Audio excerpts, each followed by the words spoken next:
Checking everything because we definitely moved our stuff again. So, once again, I've moved literally everything in my apartment. Once again, here we are. I've moved everything. Essentially, I flipped my apartment around. My apartment is completely flipped. Had a friend over. We spent the better portion of the day doing like a deep clean of the place, right? Really getting everything sorted out, moving everything around, restructuring everything. So I live in a completely different apartment now.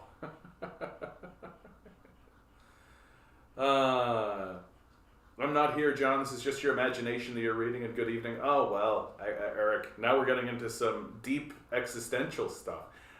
Maybe all of you are bots, right? Maybe each and every person that I've been speaking with today is a bot. And it's just a way for the system to control us, right?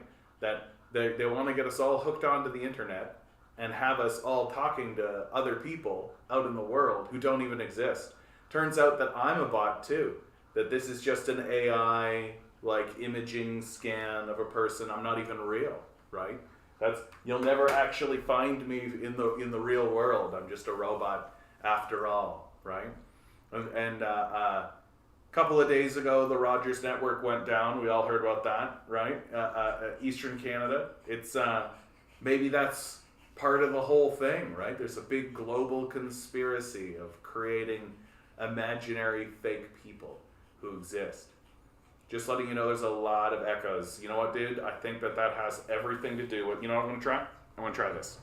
We, like I said, we just changed literally everything.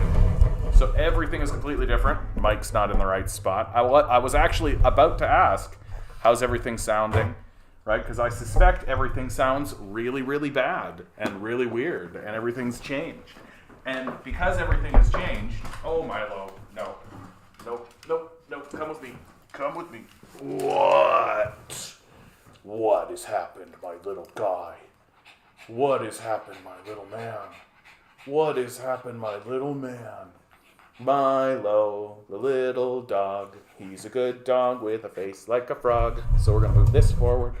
We're going to turn this. So, hopefully that's a lot better. Good. That's a lot better. Good. Isn't that right, Milo? Isn't that right? It's a lot better. We got Milo the communist buggy, right? He's finally rejoined us.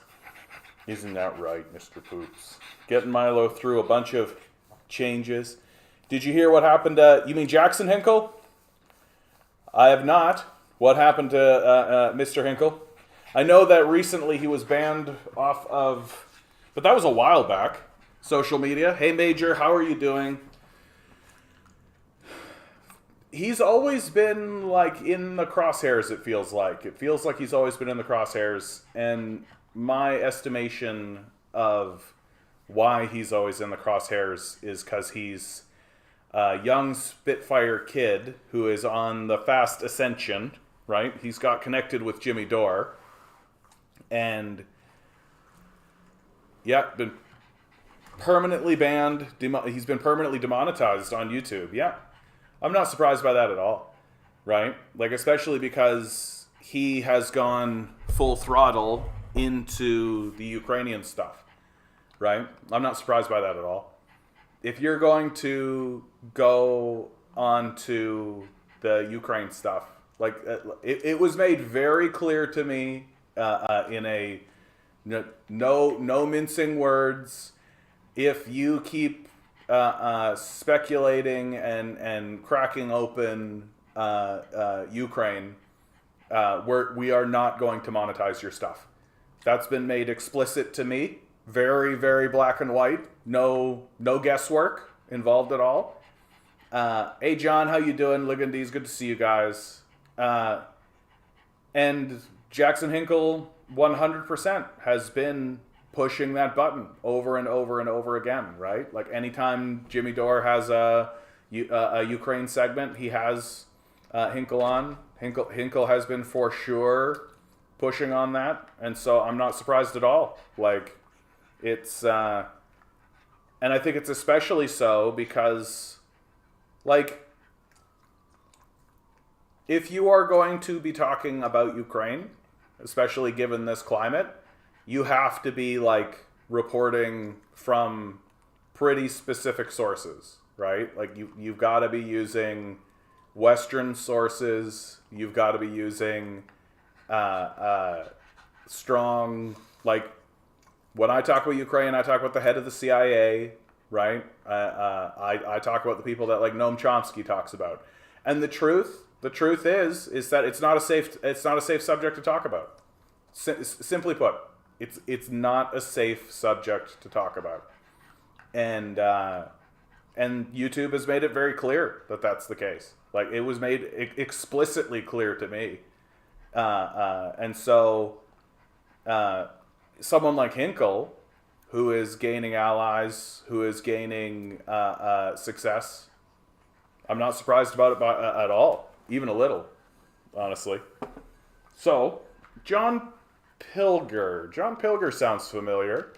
Who is John Pilger? I just need a Australian journalist, writer, scholar, documentary. The films. Yes, he's. There's a documentary of his in our Discord right now. Yeah, that's why it sounded so familiar. Yeah, he's doing good work. Just doing good work. Like, no, the Rulers of the World, Secret Country. I've never done, like, a big deep dive into him, like I've done with Hedges, or I've done with, oh, come on. I keep wanting to say Palenti, but that's wrong. Michael Parenti. Very, very good. Thank you, Eric. Thank you for sharing that, because we need the strong voices. I'm going to be watching, I haven't had the chance to watch this particular documentary, but I'm definitely going to be watching that tonight.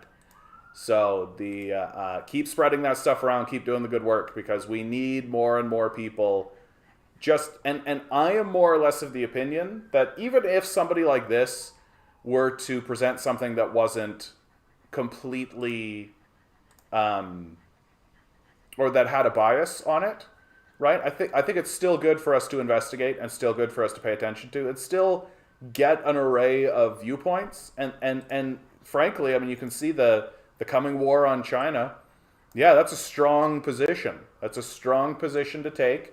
I would like to know more about this, and I think I would be happy, and especially given, I just closed it and I shouldn't have, especially given who this guy is, right? Like, he's an Australian journalist, writer, scholar, I just saw currently visiting professor at Cornell University, right, in New York. This is a well-established, well-accredited sort of guy. It's not like a YouTube guy, right? Which isn't to shit on YouTube guys. I'm sure that in 10, 20 years, there's going to be YouTube people who have the kind of success or accreditation that somebody like John Pilger has. But, like, I'm looking forward to it, is where I'm coming down to. Got a lot of great articles today, guys. I hope you're all doing really well out there. I hope you had a good weekend. For me, it was just work, work, work, right? As always, work, work, work. And I'm so happy that I got my apartment cleaned up, dude. Like, it's so much nicer now. Like, it's nice that I did the deep dig. It felt like cleaning out my consciousness, you know? As much as we are, it's the great irony about Mr. Peterson and how we're all watching his self-destruction and his decline into far-right fascism, like overt far-right fascism. He is right about the clean your room thing, right? It is like cleaning up your mind. It is like decluttering yourself. It does help, without a doubt. That is the great irony. Even your enemies will say things that are correct from time to time. So, Angela Davis, I am a communist because I am convinced that the reason we have been forcefully compelled to eke out an existence at the very lowest level of American society has to do with the nature of capitalism. If we're going to rise out of our oppression, our poverty, we will have to destroy the American capitalist system. Guys, I'm going to ask... so I am hearing an echo now, because this room is completely changed. You can't really see it on the video, right? If I pull up the video, you can't really tell. But behind me, it's like a big open space now. And I'm a bit worried that you guys are getting nothing but echo, right? Is it really bad on your end? Are you guys okay with the audio that you're hearing? I literally sat down, finished doing what I'm doing, sat down and hit record. So I'm hoping that you guys are getting at least a decent audio today. I'm gonna have to look into this. All right. So, you know what? Half of Canadians say the country is on the wrong track to building unity. Nano survey, that might have something to do with the fact. Thanks, Compton. Okay, perfect. That might have something to do with the fact that Canadian real estate to government, organized crime infiltrated everything. This is from Better Dwelling. Some countries lack corruption, and some lack investigations revealing corruption. Canada feels like the latter after the data Criminal Intelligence Service Canada, CSIS, shared. CSIS might not ring a bell because they operate largely behind the scenes. They provide law enforcement with intelligence on organized crime groups and track activity. The agency's 2021 report on organized crime reveals they identified thousands of organized crime groups. The report also reveals these organizations have infiltrated everything from real estate to government. Let's take a quick dive through some of the data points discreetly eroding your quality of life. Canada is a cesspool filled with organized crime. The report focuses on organized crime groups, OGCs, that are higher level threats. Higher level threats use methodic violence, infiltrate law enforcement, security, or government. They also use multiple businesses, cooperate with other OCGs, and are often international. These aren't street-level thugs, but highly methodic and hierarchical organizations. Think criminal enterprises, complete with top-level management. Sounds complex, and there can't be that many, right? Maybe 5 or 6 is what you're likely thinking. Try over 2,600 operating in Canada that they have identified. CSIS says 45% are relatively new entities too. Canada's self-employment is plummeting, but at least we're getting more world-class criminals. But for real, let's put that number into context. Let's say there are 3 people in a group, the legal definition. Not exactly organized, unless one person is telling 2 people to do stuff, but we're lowballing here. That works out to 1 in 4,000 Canadian adults that are members of an OCG. There are more organized criminals in Canada than Toronto high school teachers, just the ones identified. CSIS has conducted threat assessments on 469, a relatively small share. Even with just that tiny number, it reveals some very large problems for Canada. They've labeled 14 as national high-level threats. That means they present a national security risk and conduct business across borders. It includes mafia groups, explained the agency. Half of the high-level threats are located in Ontario. Organized crime loves Canadian real estate. Canada's organized crime groups must have been really into HGTV growing up, with real estate being a top interest. Financial crimes such as mortgage and real estate fraud are amongst the top 3 activities. The other 2 rounding out the top are illicit drugs and crimes against persons, such as extortion. Not very Canadian of them. That doesn't even include the actual trade of real estate for laundering. Real estate is a top tool for money launderers. Money laundering is popular, as you might guess, with all of the illicit cash. That's pretty obvious. What's not obvious is the amount laundered. It rivals the size of whole financial systems in small countries. CSIS found 30% of assessed organizations participate in laundering professionally. Maybe there's some sort of money laundering Olympics we can host? They warn the number is actually much higher, but due to the fact that laundering is hidden, it's hard to find. There are 22 groups and 9 individuals who score high for money laundering. The term makes it sound like they're not sure, but that's not what it means. Scoring high means they use sophisticated methods and often launder as a service. Money service businesses, private sector, informal transfer casinos, and real estate are popular tools. Amongst professional money launderers, the highest threats launder hundreds of millions per year. One senior PML network is part of international networks serving transnational criminal organization, such as drug cartels, and use Canada as a transit point to launder foreign proceeds of crime, wrote the agency. 1 in 10 organized crime groups are involved in government. When discussing numbers this large, it's hard not to believe willful blindness is at play. There's a reason why. 1 in 10, 11% of OCGs infiltrated or is in the process of infiltrating the government. CSIS warns of a significant intelligence gap, and the actual proportion is likely higher, as the involvement of almost 2/3 of the assessed OCGs in this sector is unknown. In other words, there's more criminals than we think. They add, they have ties with municipalities through associates or personal relations within major Canadian cities. And people say their local government isn't accessible. Clearly they are. You're just not a big enough criminal to access them. It doesn't stop there, but we'll just leave you with this last point on government. CSIS alleged 6 of the assessed groups have significant influence on the public sector. That includes 4 national threats, once again indicating they likely infiltrated the government, as per the agency's definition.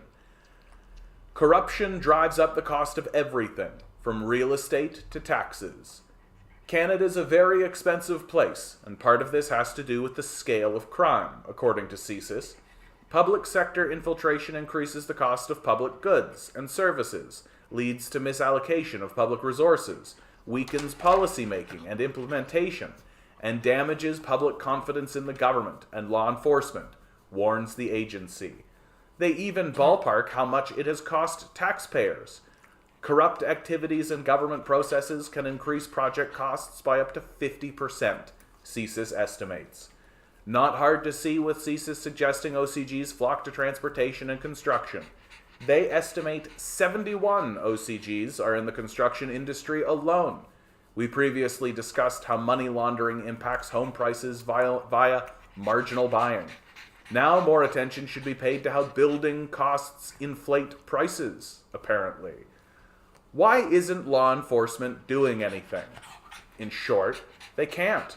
To understand why, think back to how often you've heard news about a known criminal in Canada. Maybe they were the head of crime families. Maybe they were murdered in their home or shot in public. Think about how weird that is for a second. We know they're a criminal leader. They were just out doing stuff. We knew they headed a criminal enterprise, but they're just out for dinner, going for jogs and shit. Guessing a few examples came up. Now to try to think of an example in the US. It's not impossible, but it's relatively scarce.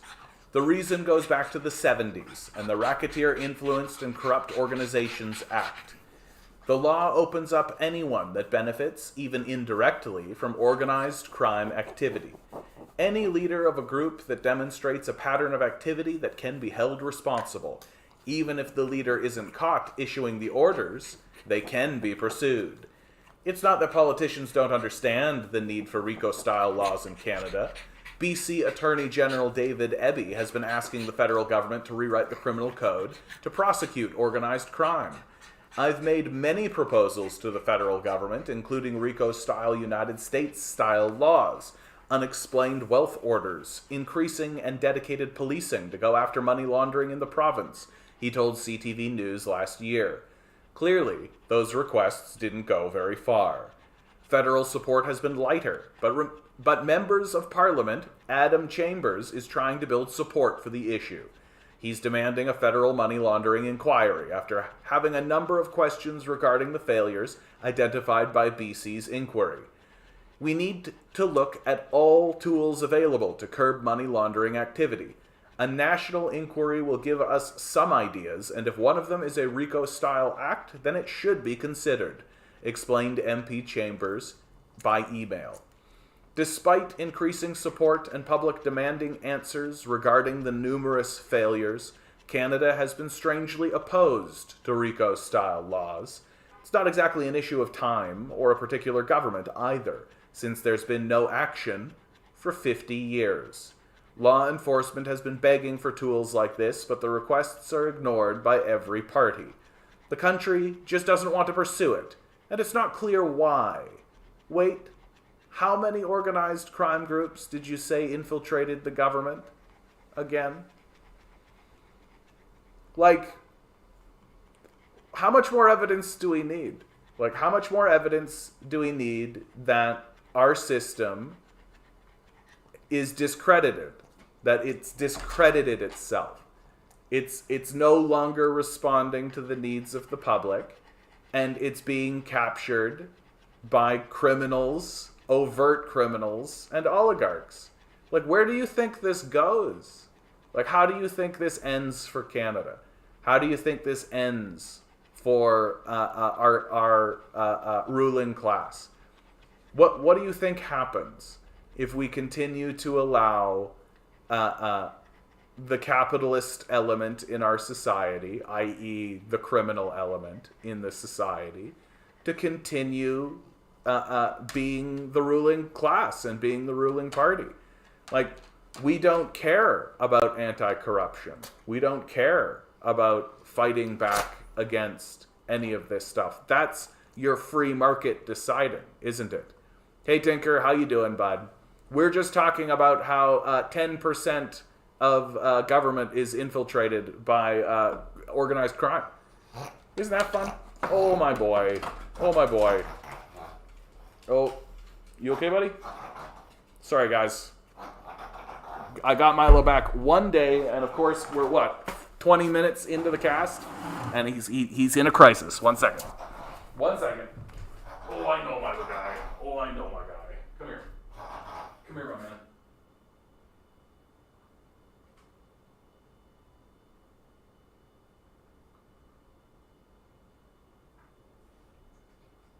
You good? You want a treat? You want a little treat? You want a little treat? You want a little treat? Here, bud. Here, bud. Get Milo a little treat. Milo time. He likes to eat. It's Milo time. All right. Sorry about that, guys. Gotta save the pug. Gotta save the pug. Right? Well, and the report that we just read says very straightforwardly that they are lowballing the figures. They know that they're lowballing the figures, and they're just reporting on what they found, right? And they're saying that most of it is in Ontario. It's hardly surprising, given who our premier is, right? Like, Doug Ford has been involved with organized crime for forever, for decades, right? Like, he's a drug dealer, for God's sakes. Like, he's dealing hash and shit.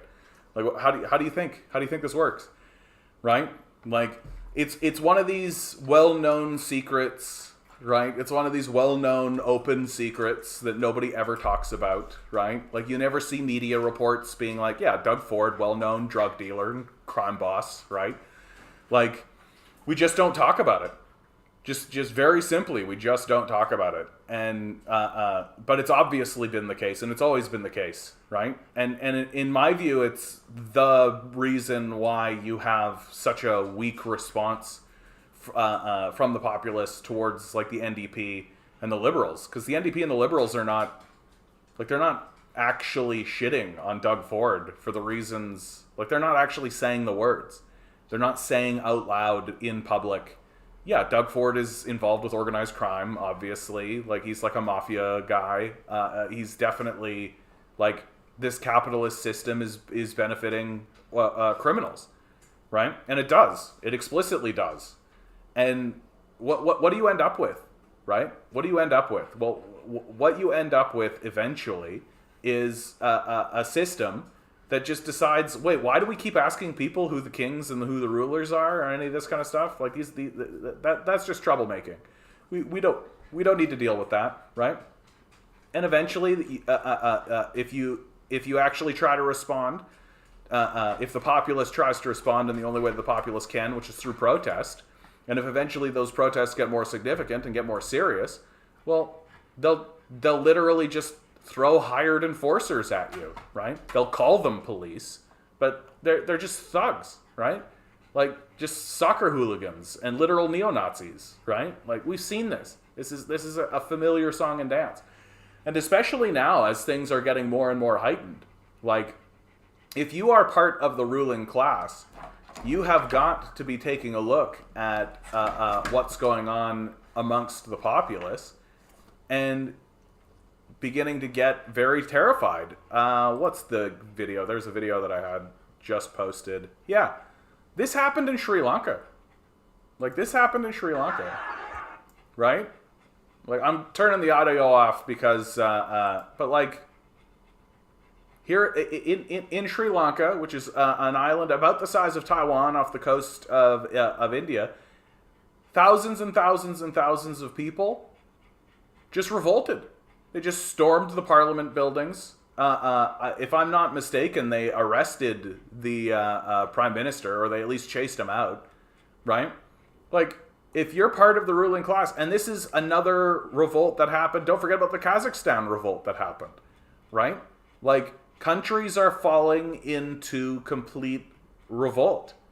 And there's no other way to describe it, right? That it's literally the countries are, the people of the countries are just throwing up their hands to the ruling class, the neoliberal ruling order, and saying, you no longer have any legitimacy. You no longer deserve to exist as the ruling party or as the ruling class. Like, this is this is quite serious, right? If you are amongst the ruling class, if and especially if you're amongst this criminal class, right, or this criminal element, you don't want your system thrown over. You don't want regular citizens to say, hey, this is all bullshit. This system has delegitimized itself. Hey, Anemone, how you doing? Good to see you.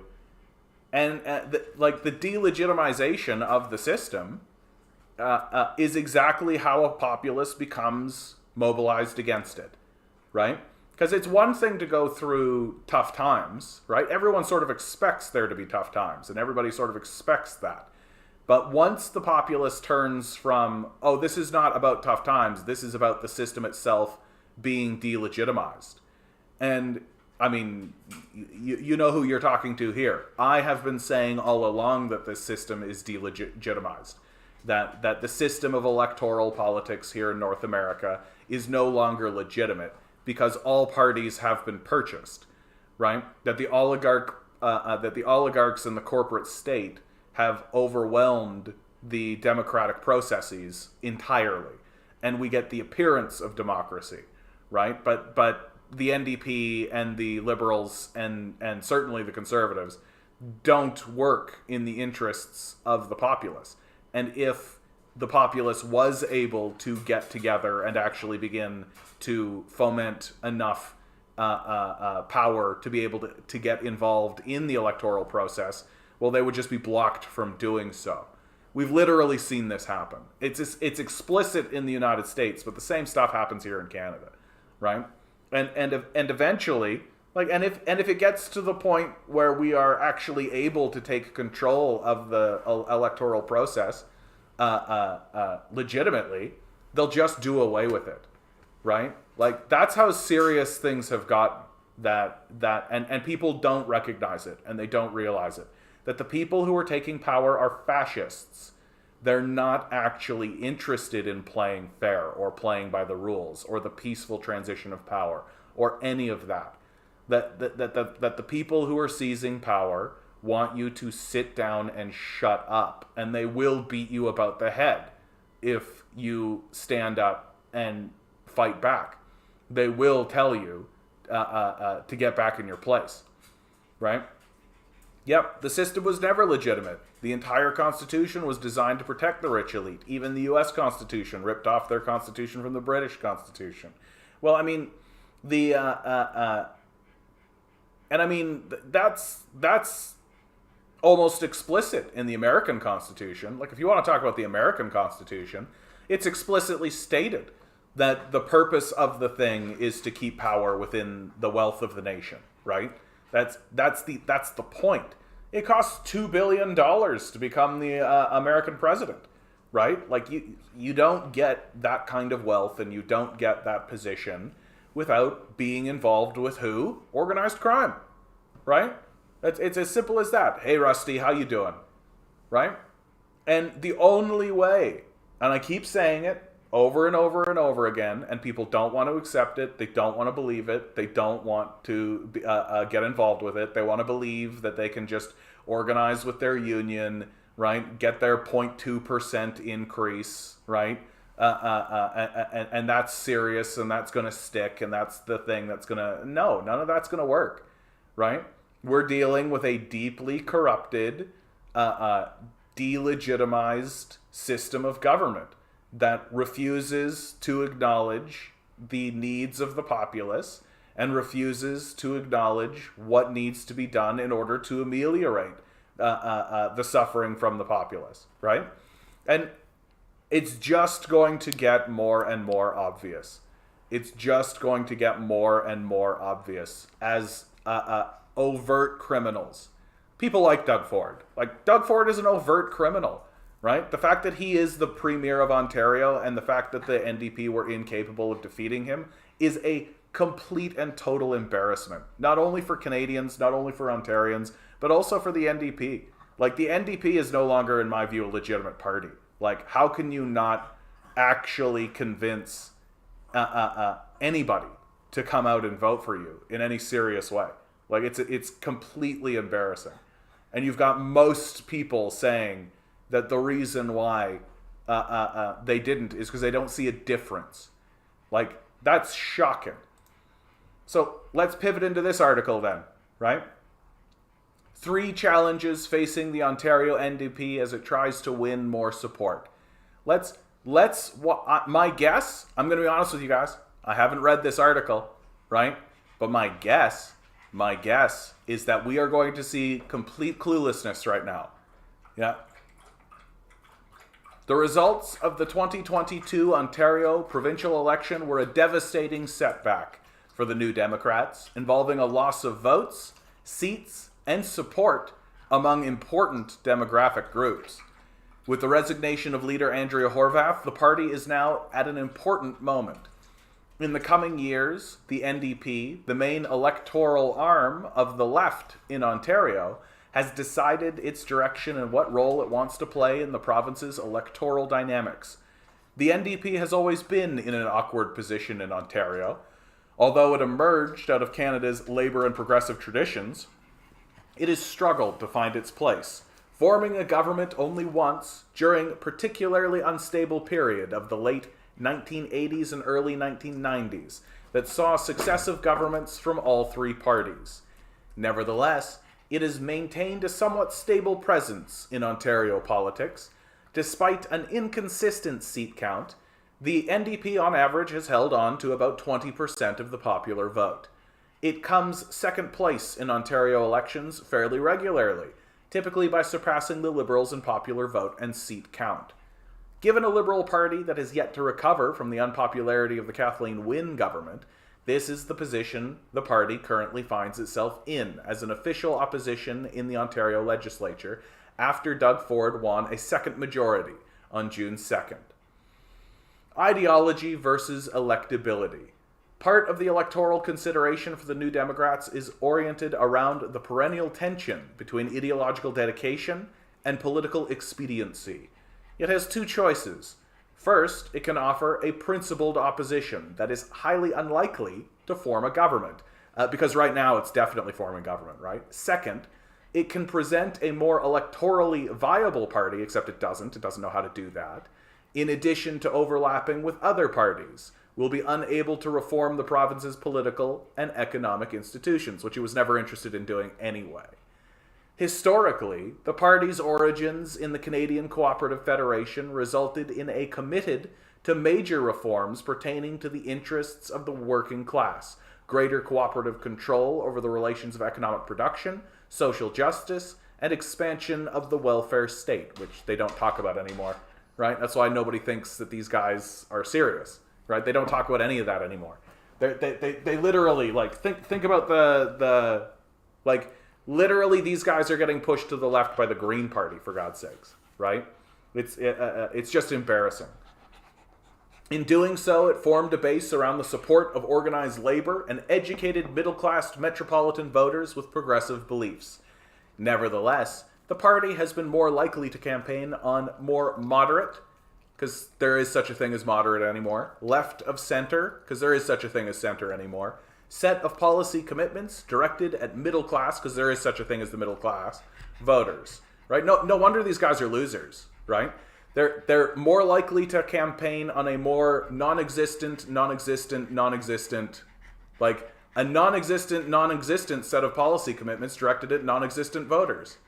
Why do you think you're losing? Like, literally these guys are saying that we're aiming at moderates. There's no moderates left. There's no such thing as a moderate. What are you talking about? The positions that exist in this political system, in this society right now, is, do you abandon people or not? That's it. There's no moderate position. You can't be a centrist. Do you abandon people or not? When you walk up to a pool and there is someone drowning in the pool, do you say, fuck them, they should die? Or do you say, we should go in and get them? Which one of those two positions do you think should be taken? And there is no moderate position. Let them drown or don't. That's what's happening in the actual society that actually exists. Once you get out of the ivory tower, once you get out of the stupid insular bubble, once you get away from all of the nonsense and you get into the real world where real people live, the choice is let them die or don't. There's no moderate.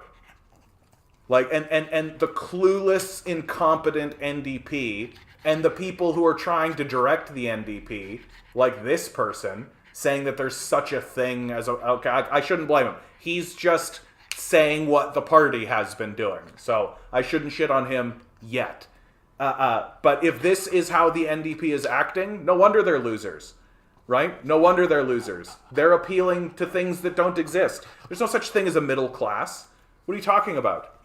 Like, who is this? Who are you talking about? Who is this middle class you're talking about? It doesn't exist. Who are these moderates? What are you talking about? Right? If you walk by drowning people and let them drown, you're not moderate. Right? And if you think to yourself, we should probably go get them, then you're not moderate. Who are these moderates? But now this presents challenges. A concentrated effort from the Conservatives to win over the support of private sector unions has hurt the New Democrats, suggesting that a significant electoral realignment in Ontario may be underway. Think about this, man. Think about how weak the NDP must be, that the Conservatives, the traditional enemy of unions, is able to pick up any amount of support from unions. That's how pathetic the New Democrats have become. They're just muling weak losers whose electoral strategy is literally just go lose. At the same time, the party competes with the Liberals and the Greens for control over progressive social issues, in addition to left-of-center policy proposals that best connect with suburban voters. Except, like, most people don't distinguish any difference between the NDP and the Conservatives, right? So they're failing at even doing this. Moving forward, the party will have to grapple with their response to three trends. Here we go. This is where I really shit on this author. Appealing to the working class. Okay.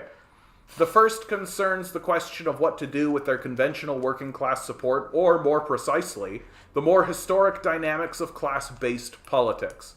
The NDP originally emerged as the party of the working class, advancing their interests against what were believed to be unjust economic and political institutions. But the growth of the middle class and the general prosperity under the liberal capitalist institutions has made these identities less important to electoral outcomes. What are you talking about? The growth of the middle class, the middle class is decimated. Just look at the wealth distribution. The middle class has been completely decimated in this country. What the fuck are you talking about? Here we have another completely out of touch, totally just like I went to high school and obeyed everybody and got told what I was supposed to say. Then I went to university and just obeyed everybody and said what I was supposed to say. And now I graduated and here I am writing for this paper, just publishing what I'm supposed to publish, right? I'm getting paid well, right? So fuck you, I got mine. So I'm definitely middle class. I'm certainly not just a worker pretending like I'm middle class, right? I'm certainly not of the working class pretending like I live in a middle class environment, right? And then general prosperity, what the fuck are you talking about? Like actually, what the fuck are you talking about? Homelessness is spreading. Homelessness is growing, right? We're seeing literally 70% of the society. 70% of the society is saying that they're struggling with grocery bills right now. What the fuck are you talking about? These clueless, detached right-wingers, these pretending to be leftists, right? That's who the NDP are now. They're right-wingers, right? Like, I would call them, like, what, center-right, I guess? But they're right-wing, right? That in no universe are these guys interested in being leftists. Because they're not capable of actually understanding what's happening in the society.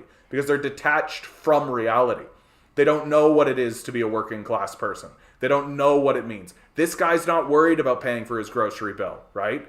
Because he's on the correct side. He's doing what he's told, right? So he's just levying a critique that is passable. This is a critique that pretends as though there is a critique, right? This is what's called manufacturing consent, right? Or controlled dissent, if you prefer. That the capitalist class goes, well, we have to have some kind of critique. And so a worthless loser like this, who pretends like there's actually moderates in the society, when there are no moderates in the society anymore, writes an article pretending like there's moderates, while saying dumb, detached nonsense, like growth of the middle class after it collapsed, literally. It collapsed. And the general prosperity. Like, what the fuck are you talking about? Get the absolute fuck out of here, this fucking loser. And this is a person the NDP will take seriously, and then go on to lose another election to Doug Ford. The Conservatives, therefore, have gained the support of workers by promising continued economic growth and investments in infrastructure. No, they didn't. The Conservatives have also lost votes, right? Like, this is how detached and clueless this analysis actually is. The Conservatives also lost votes. It's just that so did everybody else. Because 55% of the society didn't show up to vote. 55%. Is this guy even going to mention that? Is this guy even going to mention how the majority of people didn't come out to vote because there was no difference between the NDP, the Liberals, and the Conservatives? That they saw nothing to vote for because it was all just a wasteland of rich, detached sycophants pleading and saying, yeah, we'll do better at abandoning you, right? Well, we should take a more moderate position in a society where there's nothing moderate. Like, what are you talking about? There's a moderate position. Like, it's such fucking bullshit, right? Most people didn't vote. Who are these moderates? And the Conservatives didn't win this election because they appealed to the working class better.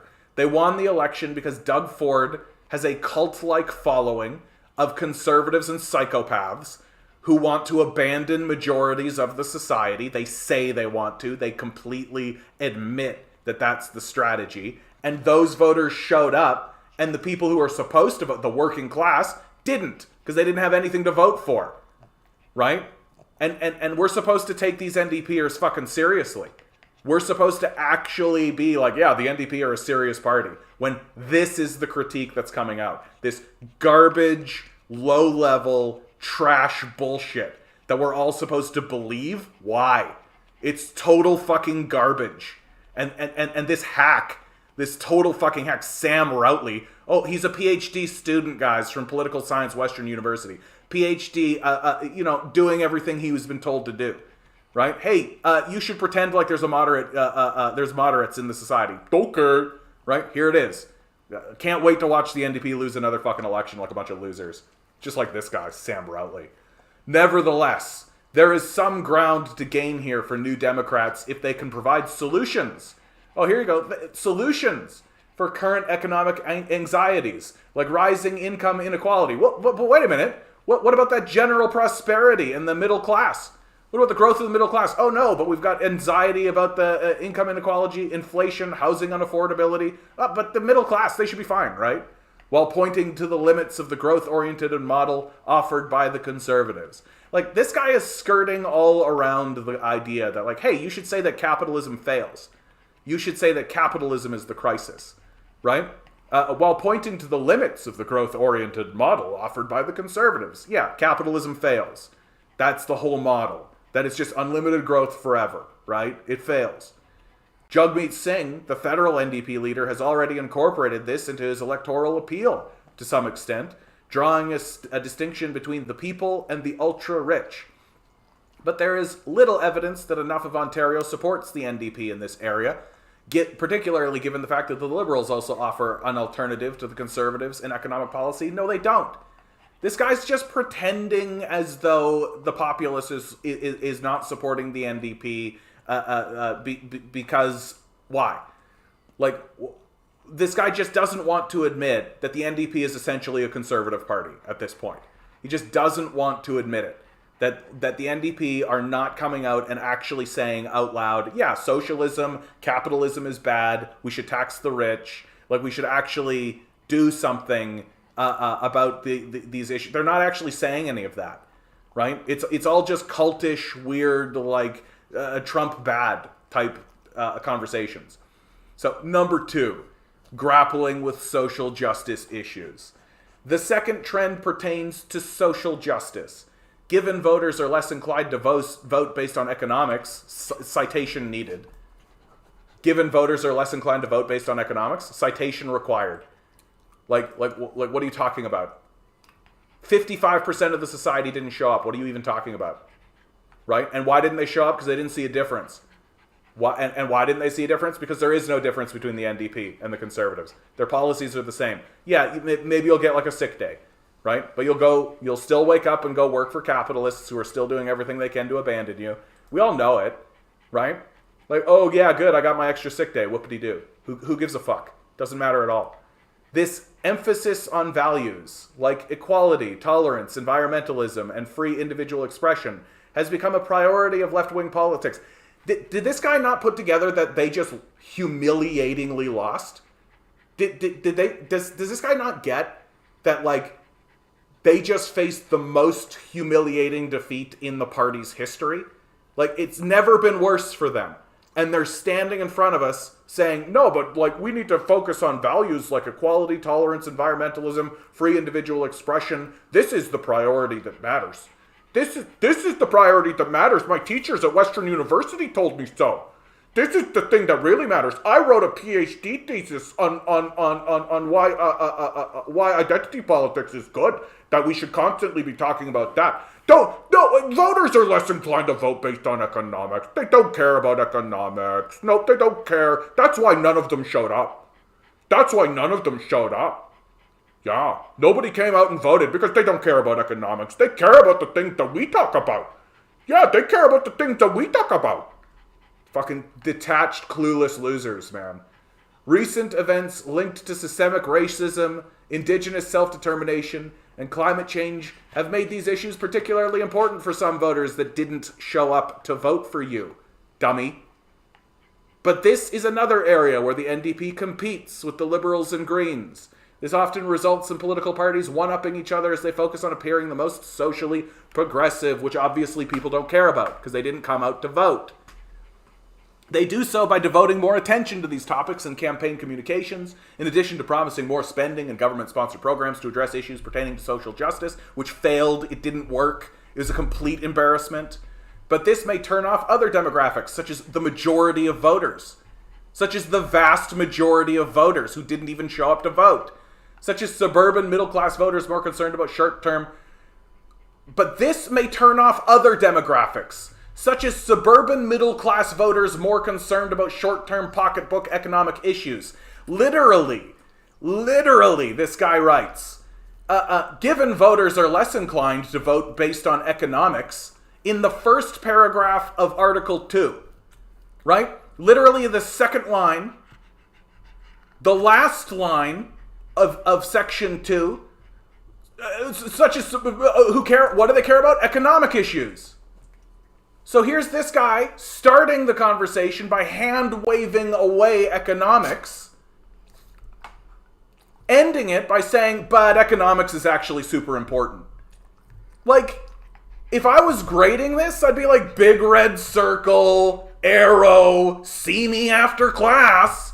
Doesn't make any sense, buddy. Like, how'd you get your fucking PhD, dude? They're just giving away PhDs, it looks like. Right? If you've got enough money and you do what you're told enough, you get a PhD. That's how it works.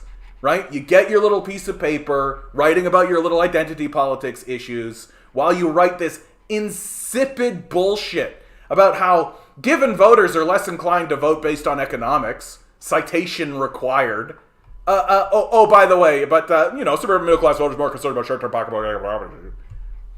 Shut the fuck... And this is what the NDP will listen to, right? This is what the NDP will listen to. Hey, did you read that Sam whatever his name is? Did you read that Sam Routley article written in The Conversation? Yeah, I think he's right. We gotta stop paying attention to economic issues and really double down. Really double down on that thing that has nobody coming out to vote. Like, are you kidding me? Like, what a bunch of fucking losers these guys are. Number 3, leadership. Gotta show Layton. Things would have been better with Jackie Layton. We don't really have any ideas or policies or anything to say that's meaningful to anyone, which is why they don't come out to vote, but Layton. Jack Layton will talk about again, because we live in a fantasy and we can't offer anything. We live in a fantasy world. If you're in the NDP, you're living in a fucking fantasy world where you're still wanking off yourself about, things would have been better about Jack Layton. So you're living in this imaginary world where you get to just be like, Jack Layton. Things would have been so much better with Jackie. If Jackie Layton had gone in, people would have cared and they would have come on and they just like keep fading into this imaginary world that would have existed if Jack Layton had fucking gotten to power. This fucking clueless, detached bullshit. Holy shit. Finally, there's an importance of leadership to the NDP's electoral appeal. Given how central leaders are to Canadian politics, the party could deprioritize policy. The party could deprioritize policy? What policy? What are you talking about? The populace doesn't see a difference between the NDP and the Conservatives. They don't see a difference. Why? Because the NDP doesn't talk about policy. The NDP doesn't give a shit about policy. What are you talking about? And instead, place all bets on the popularity of their leader. Because the NDP's leaders are so fucking popular, right? So super popular. It could focus on creating the perception of a trustworthy, honest, and morally decent option compared to other party leaders who may be viewed by voters as self-interested and concerned only with electoral expediency. Yeah, that really worked for Hillary Clinton, right? Like, this is a real winning strategy, right? We're gonna pretend as though our guy is trustworthy, honest, and morally decent compared to the other guy. That really worked this time around too, didn't it? Right? That really worked this time around, didn't it? This fucking clueless hack literally just told you we should pretend like our guy is honest. Like,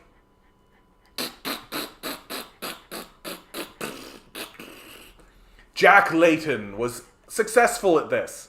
He was perceived to be trustworthy by many Canadians, and his moderate left-of-center platform appealed to middle-class voters across the country. Forgetting, of course, that like Jack Layton was like 10 years ago, maybe even 15 years ago. This guy, right? Like, he's been dead a while. The world moved on.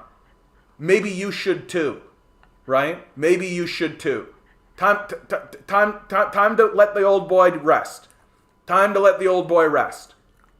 This isn't the fucking NDP, like Jack Layton's NDP anymore. And guess what? This isn't the world of Jack Layton's NDP anymore. World's changed, right? World's changed.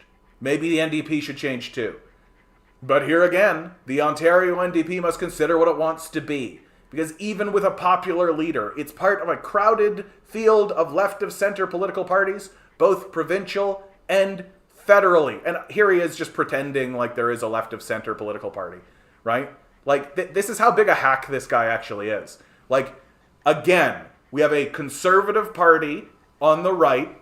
Slightly to the left, but often to the right of them, is the Liberal Party. And then slightly to the left of them, but still on the right, is the NDP. There is no left-wing party. There's no left-wing party in Canada. It doesn't exist. It's the reason why voters aren't coming out to vote. Because they don't have any options.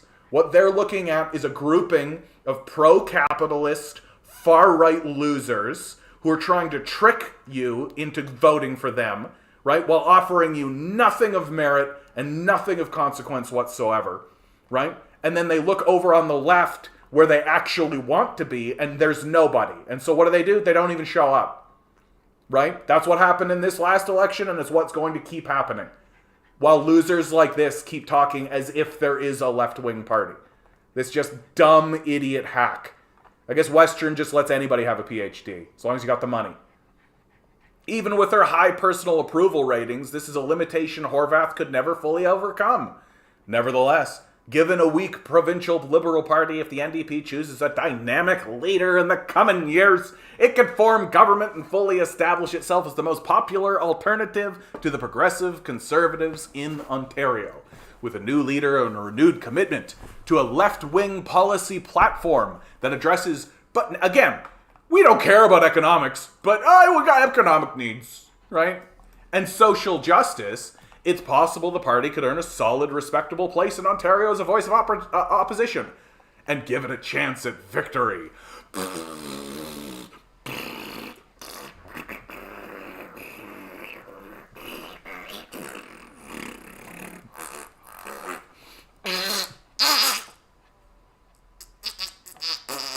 If this is how the NDP are moving forward, they are going to fail. They are going to fail embarrassingly bad.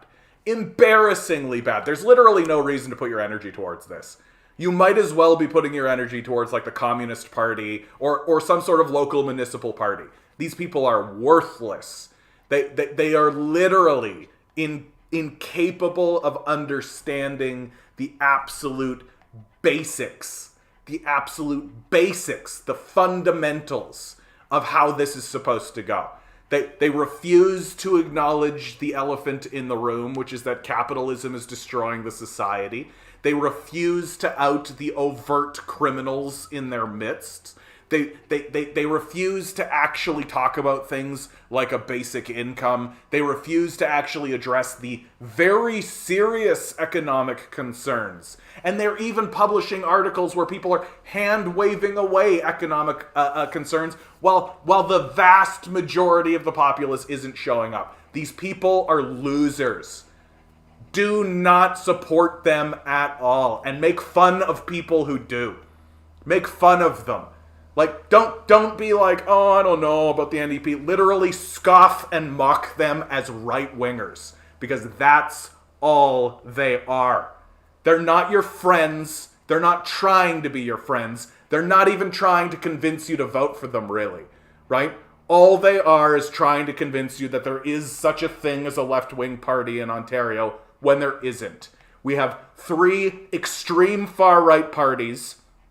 We've got a right-wing party called the Green Party, and then nothing else on the left of it.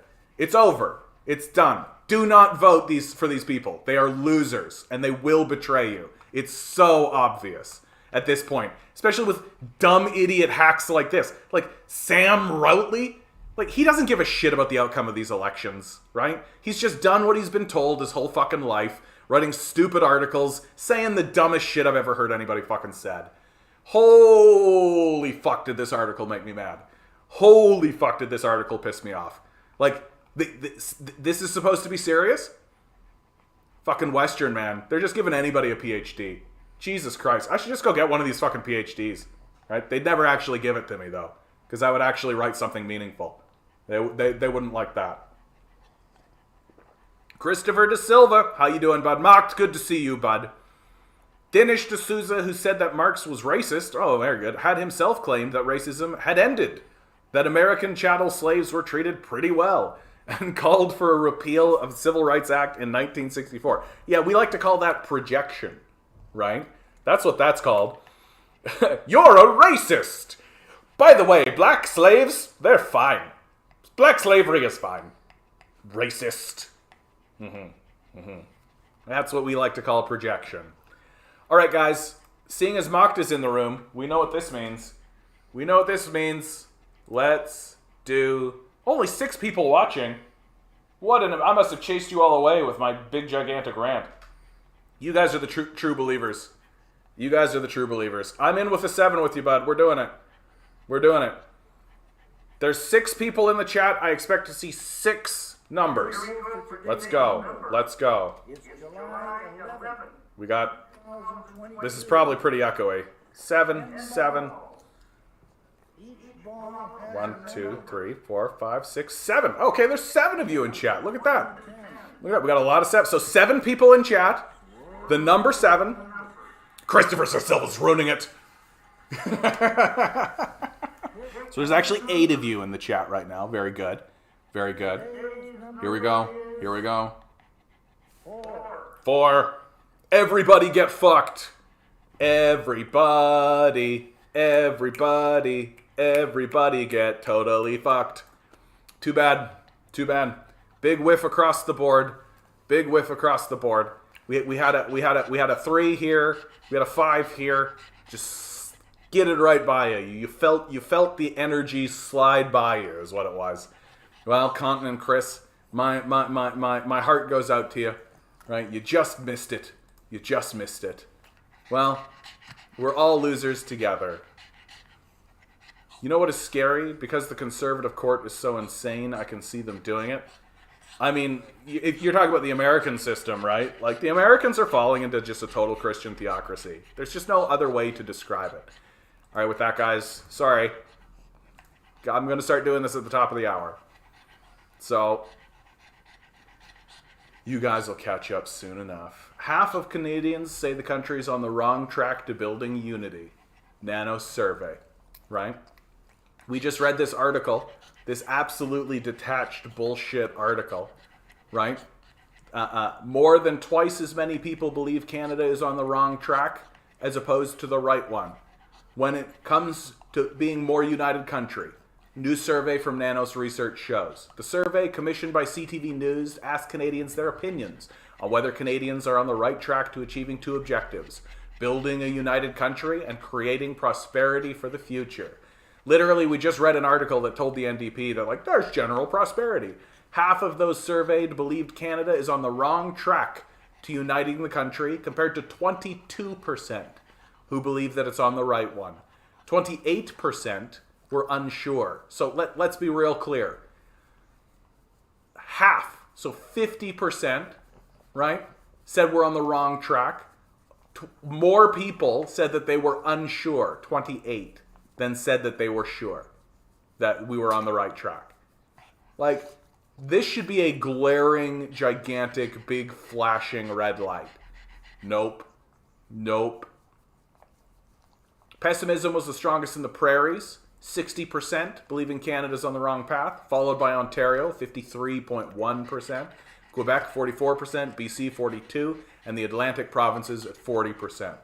Men were more likely to believe Canada is on the wrong path at 55%, compared with women at 45%. The result shows a generational divide also exists. Big shocker here. Younger Canadians, those 18 to 34, more likely to say Canada's on the wrong track at 58%, followed by those 35 55 to 54, my group, which is 53%. And then 55 and older, 41.7%. So the older you get, the more delusional you become. On the question of whether Canada is on track to create a more prosperous future, a plurality of survey respondents, 44%, believe the country is heading in the wrong direction, while nearly one quarter say Canada is on the right path and 32% are unsure. The prairies felt stronger that Canada is on the wrong path at 56.8%, Ontario 47.4%, Atlantic provinces, and BC. We're so fucked, guys. Like, we're so fucked. You know? Like, I hate to really be a Debbie Downer about it, but like it's just not going to get better, right? Like, we're led by hacks and frauds. The populace is abandoning the electoral system in big and serious ways, right? And the intellectuals, the intelligentsia that exist in the society are detached and clueless losers who think their opinions matter because they got a PhD from some fucking institution that took their money and gave them a fucking thing. Like, it's fucking unbelievable to watch. And what's most shocking at all is that the most psychopathic of them are people who are clutching onto a book that tells them to do the opposite.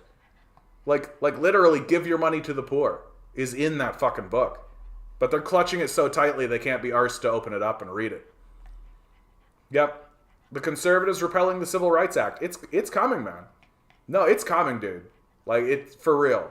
Like, America is going to regress in a way that I don't think people are prepared for.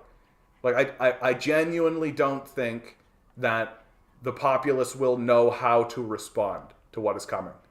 Like, it's going to be staggering. It's going to be stunning.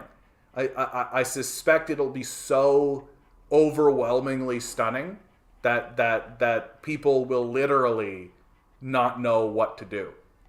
It's like we're in a lifetime fight now, right? And these conservatives are going to make it very obvious what's happened and very obvious that the system of capital itself is the villain.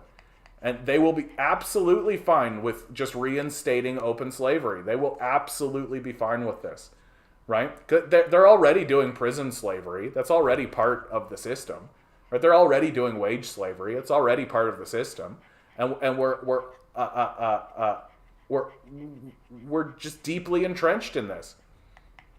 Yeah. I've said for a long time I don't see any way to get better because we're so deluded. Well, and I think that a lot of people are just sort of putting their heads down, getting into the grind set, right? Doing their daily work and just hoping it'll all work itself out.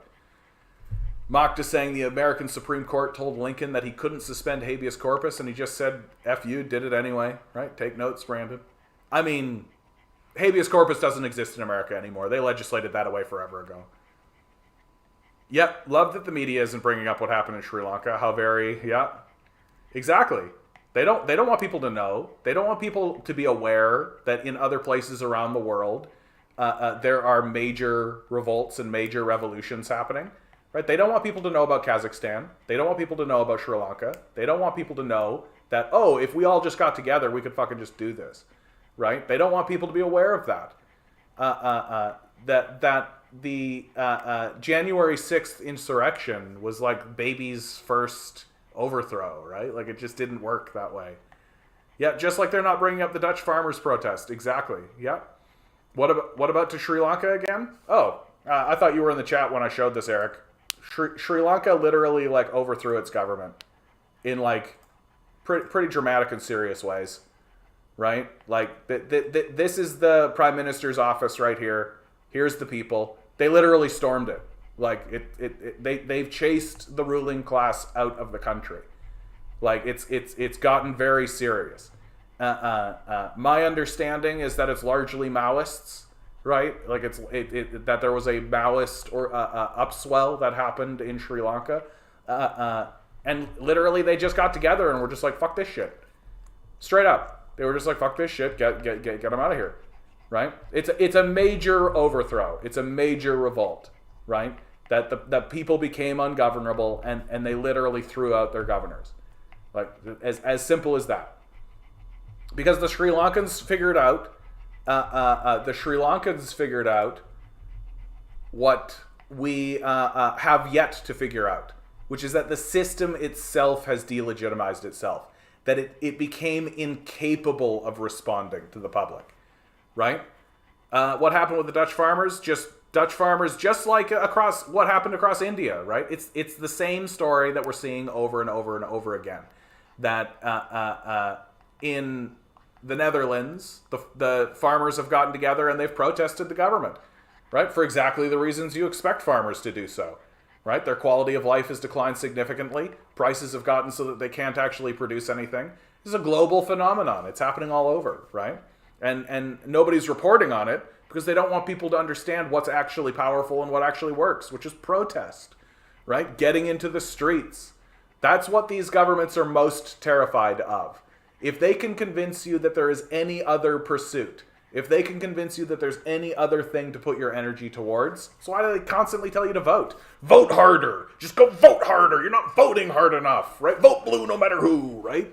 Like, because they know it's a dead end. Because they know it's just a dead end to your energy. And if they can convince you that that's the place to dead end your energy into, then you won't actually get together in protest and work against the system, which is what we're supposed to be doing. What happened to Japan? Shinzo Abe is assassinated in Nara, Japan. He's a former prime minister. We'll go through this. Yep, there is no legal path back to true freedom for all people in this current society. Yeah, the legal and political in all systems serve the elites. It can't possibly help us. That's exactly right, nothing. Like, it's over. It's a coup. Like, this is the thing that people don't want to accept and realize and say out loud. We've been couped, right? It's been a coup. It's over. They're not going to cede that power back to us. They're not going to be like, well, we couped you, but you voted us out. So it's not how fascists work. It's not what they're interested in. They're not interested in legislate. Like, this is all a facade, right? This is all just an illusion of just absolute bullshit. As long as they can keep you talking, right? As long as they can stall you, as long as they can keep you in this sort of pattern of like, yeah, well, no, you know what? You just got to vote this guy in, and we can discuss this and negotiate this. As long as they can keep you in that pattern, right, and keep you off the street, and keep the revolutionary spirit out of your heart, right, and make sure that you just dead end yourself into these worthless NDP and liberal institutions, right? That's exactly what they're going to do. They're constantly going to do this because they're not actually interested in the conversation. They're not interested in the negotiation, right? They're interested in maintaining power and control for themselves. That's how it works. I vote for Surround the Halls of Power 2024. Yeah, we should be doing it right now. Like, if it was up to me, we'd be doing it right now. But it's not up to me, right? That there is a zeitgeist energy that individuals and people in the society need to recognize that they can and should do it. It's just nobody's actually doing it, right? Because it's so easy to distract us. It's so easy to just send us off in another pattern, right? And things are going to have to get extremely bad at this point. Like, if you're not doing it over like Roe v. Wade, if you're not doing it over the loss of civil rights, like, you're not doing it, in my opinion, right? And there are people who are just going to stand by, right? Like, it's just how it's going to be. And the Americans have been extremely successful in ensuring that the majority of revolutionaries are just in prison, right? Like, you just incarcerate people. You just pick them up, send them to black sites, right? That's what you do. We have no critical mass of unhypnotized people. Gotta wait till it actually affects them. I mean, I don't know what else they need, right? They can't get housing, right? They can't buy houses. They can't. They can't get. Everybody's struggling with food. Everybody's struggling with food and shelter. Right? Everybody's struggling away, right?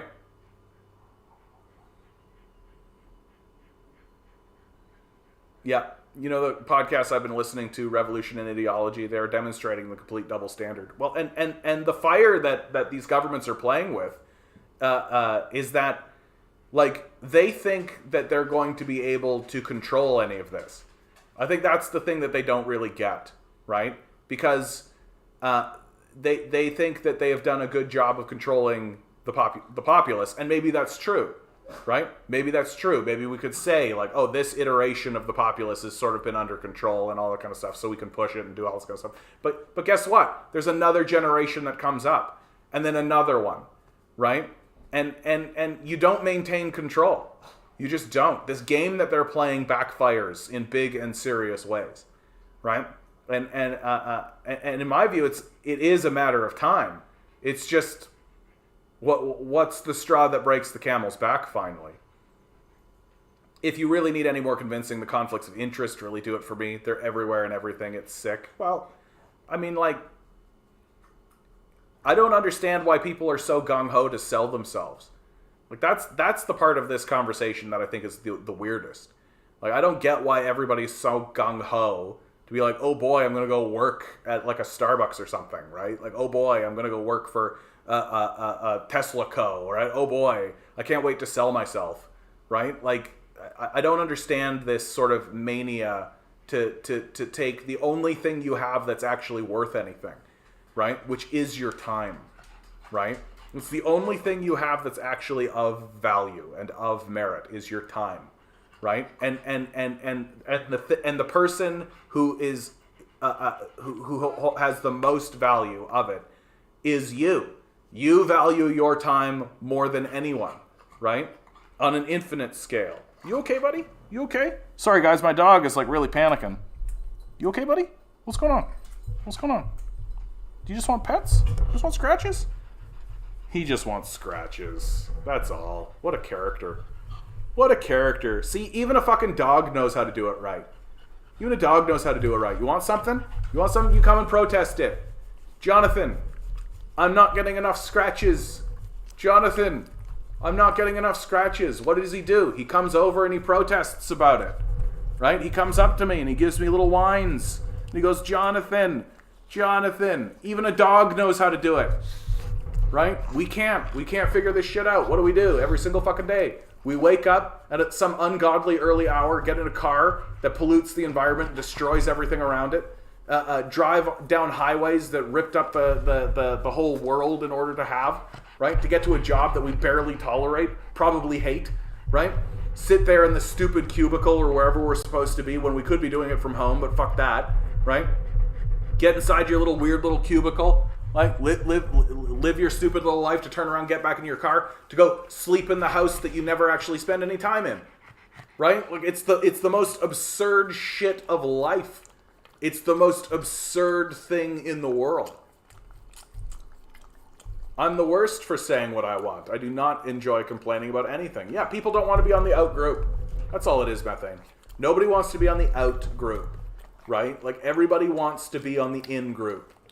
Yeah, tear down the gardener, dude. I completely agree with you, Ben. I completely agree with this. The gardener is just a fucking eyesore. Like, and I'm like, get fucked, drivers. Right? The place I live is not a thoroughfare. Right? I live here. Right? I would like the place that I live to be nice. It's not a fucking thoroughfare for you to just put your stupid cars through. Right? These grotesque abominations that we all like seem to think we all should have. Like, how about instead of us collectively spending, let's say, $1 billion on cars, we spend half that amount on public infrastructure? Nope. That sounds like communism to me. That sounds like communism. If you actually get together and do something to benefit everybody, that's communism. And communism is bad and has never done anything meaningful for anybody ever. Like, shut the fuck up.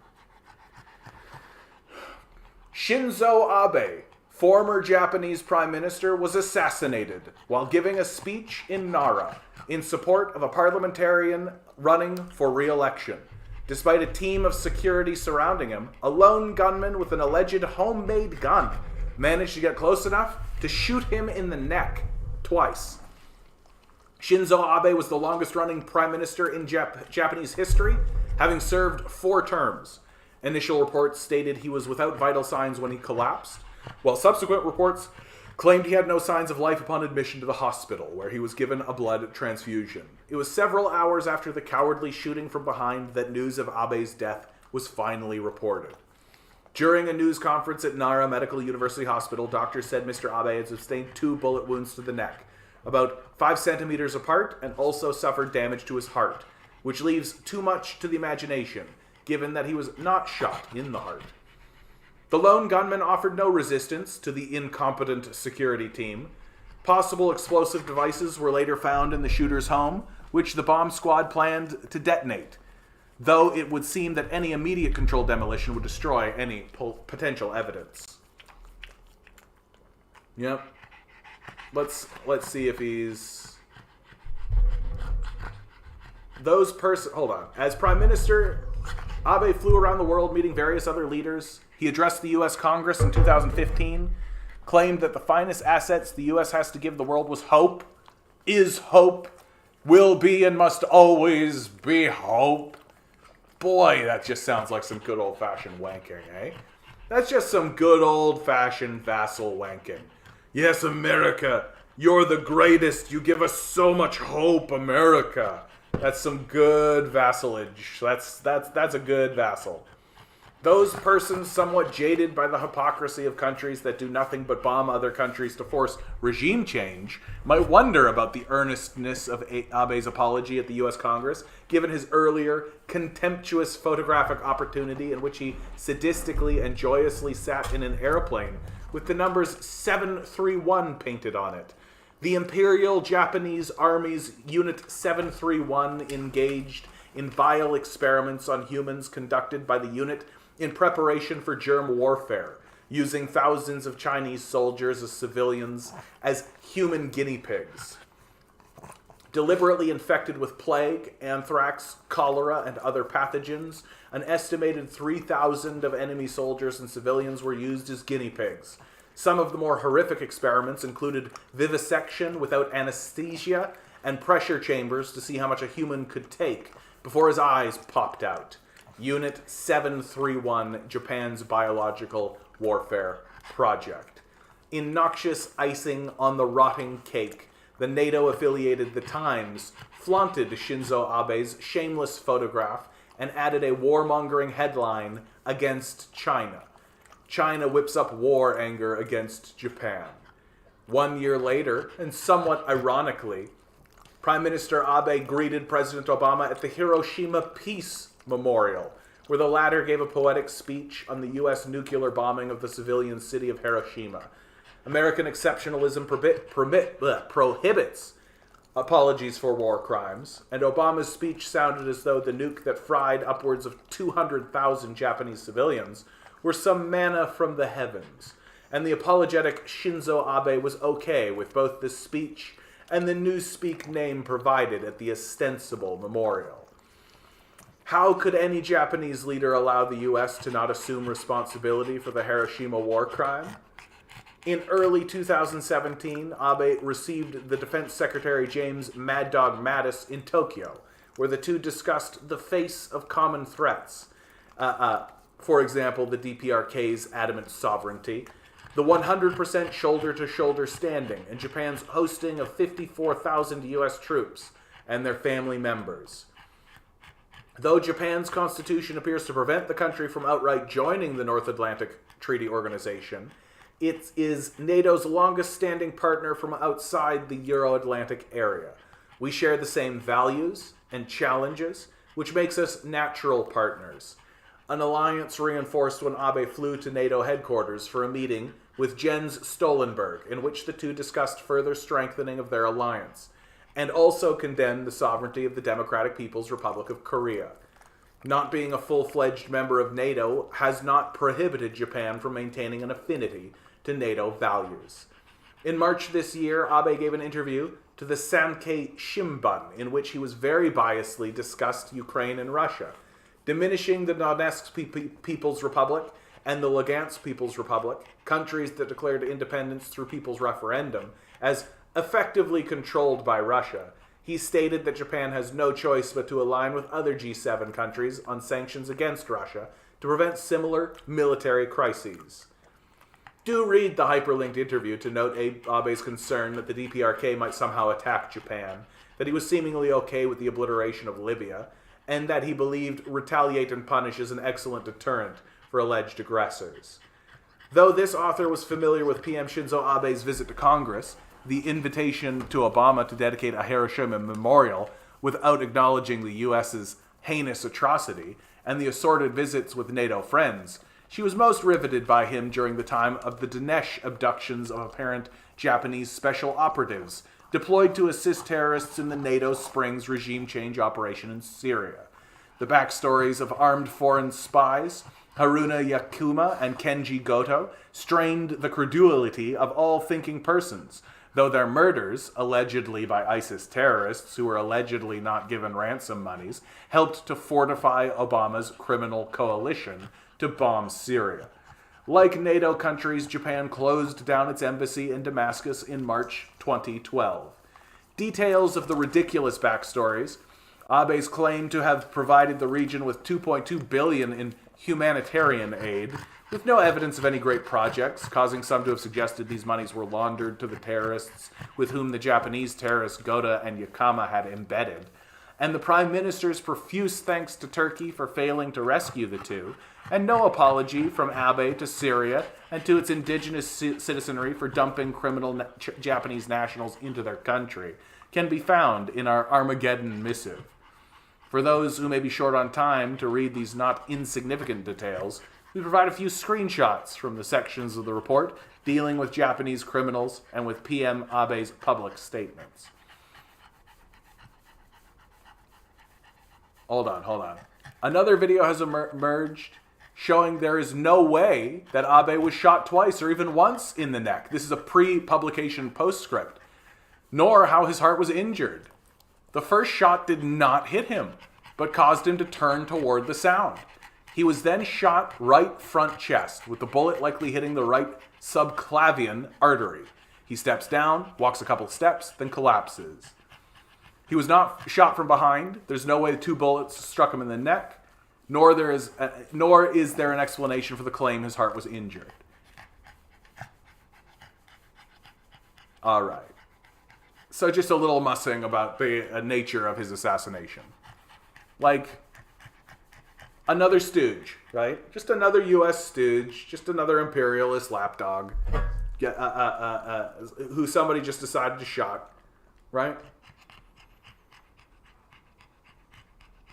I think our system, good to see you, Andrew. I think our system is naturally anti-human in nature, yeah? Withhold food and shelter, work until our deaths, zero quality mental health, mass shooting every few weeks. Yeah, it's getting really obvious in America. It's getting really obvious in America. And it's going to become more and more obvious in Canada and Europe as it begins to, as the whole thing begins to disintegrate, right? And as the criminal element begins to just take over, right? Like, abandoned people don't just go off and die, right? They try to find a way to make it work. And if you have criminals walking around, right? This I say this all the time with Batman. How many times have you heard me say this, right? That the reason why Batman is a hypocrite is because instead of using his money and giving his money to the poor people who need it, right? He spends it on weapons and guns in order to beat the shit out of them. And so he gives them no one else to turn to except the criminals, right? So that when Joker walks into the bar, right? Like, you just imagine the scene, right? You just got a guy sitting there and he's drinking a beer, right? Crying with his buddies about how he's got no health care, right? Maybe his daughter is sick, right? Or maybe he's sick, right? Something's going on, right? Or maybe he just needs to get food to feed himself, right? Real basic, easy stuff, right? Right? Real basic, easy stuff. And instead of... and so when Joker walks in the room and goes, hey, who wants to eat today? Right? Anybody want to go do some stuff that'll get them some food that they can eat? People go, yeah, okay. I'll listen to this crazed lunatic in clown makeup. For sure. Let's go. Insane lunatic who has been in an asylum several times.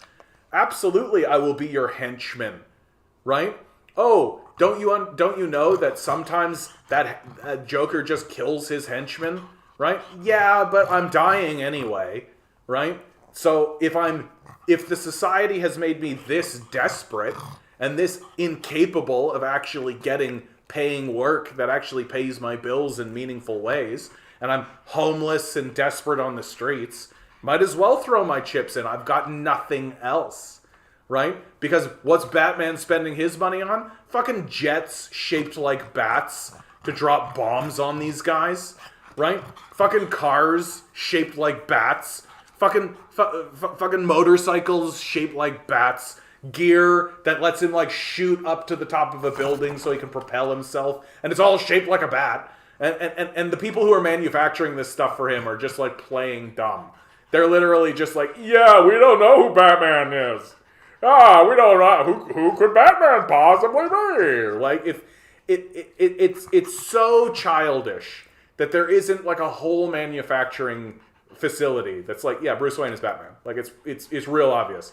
Oh, a shell company that's owned by Wayne Enterprises just creates a bunch of gear that's shaped like bats and there's a guy. There's a guy who's dressed like a bat using all the gear that Wayne Corp does. Man, I wonder what that reclusive, never seen in public billionaire son has been doing. Like, it's so childish and it's so stupid, but it's so obvious, right? It's so fucking obvious. And, like, nobody wants to actually do it. Nobody actually wants to do it, right? Nobody actually wants to just give money to the poor. Right? Like, this is the deep sickness of the whole fucking thing. That while they're clutching onto their book, right? While they're clutching onto their book and being like, Jesus loves me, this I know. They refuse to open it up and actually be like, give your money to the poor. Oh, shit. How often does he say that? Oh, shit. There it is again. Oh, fuck. There it is again. Holy shit. Sell your possessions and give your money to the poor. Holy fuck, this guy says this a lot. We just don't do it. We just don't do it. And rather than actually resolve the problem, we want to bomb the problem. Right? And we're too stupid and detached and idiotic. Like these fucking moronic writers, or these idiotic, like, this is what the NDP should do. They should completely ignore everybody and just keep doing the things that make them fail. That's it. That's basically what this moron said, right? Like, is this the one? No, this is like literally number one, appealing to the working class. You're not doing it. Keep failing, right? Number two, grappling with social justice issues, because the NDP has not been doing that, right? Like, so keep doing the thing that's not working. Keep failing, right? Leadership, you don't have any. Keep failing. Jack Layton, like, we are led by literal criminals,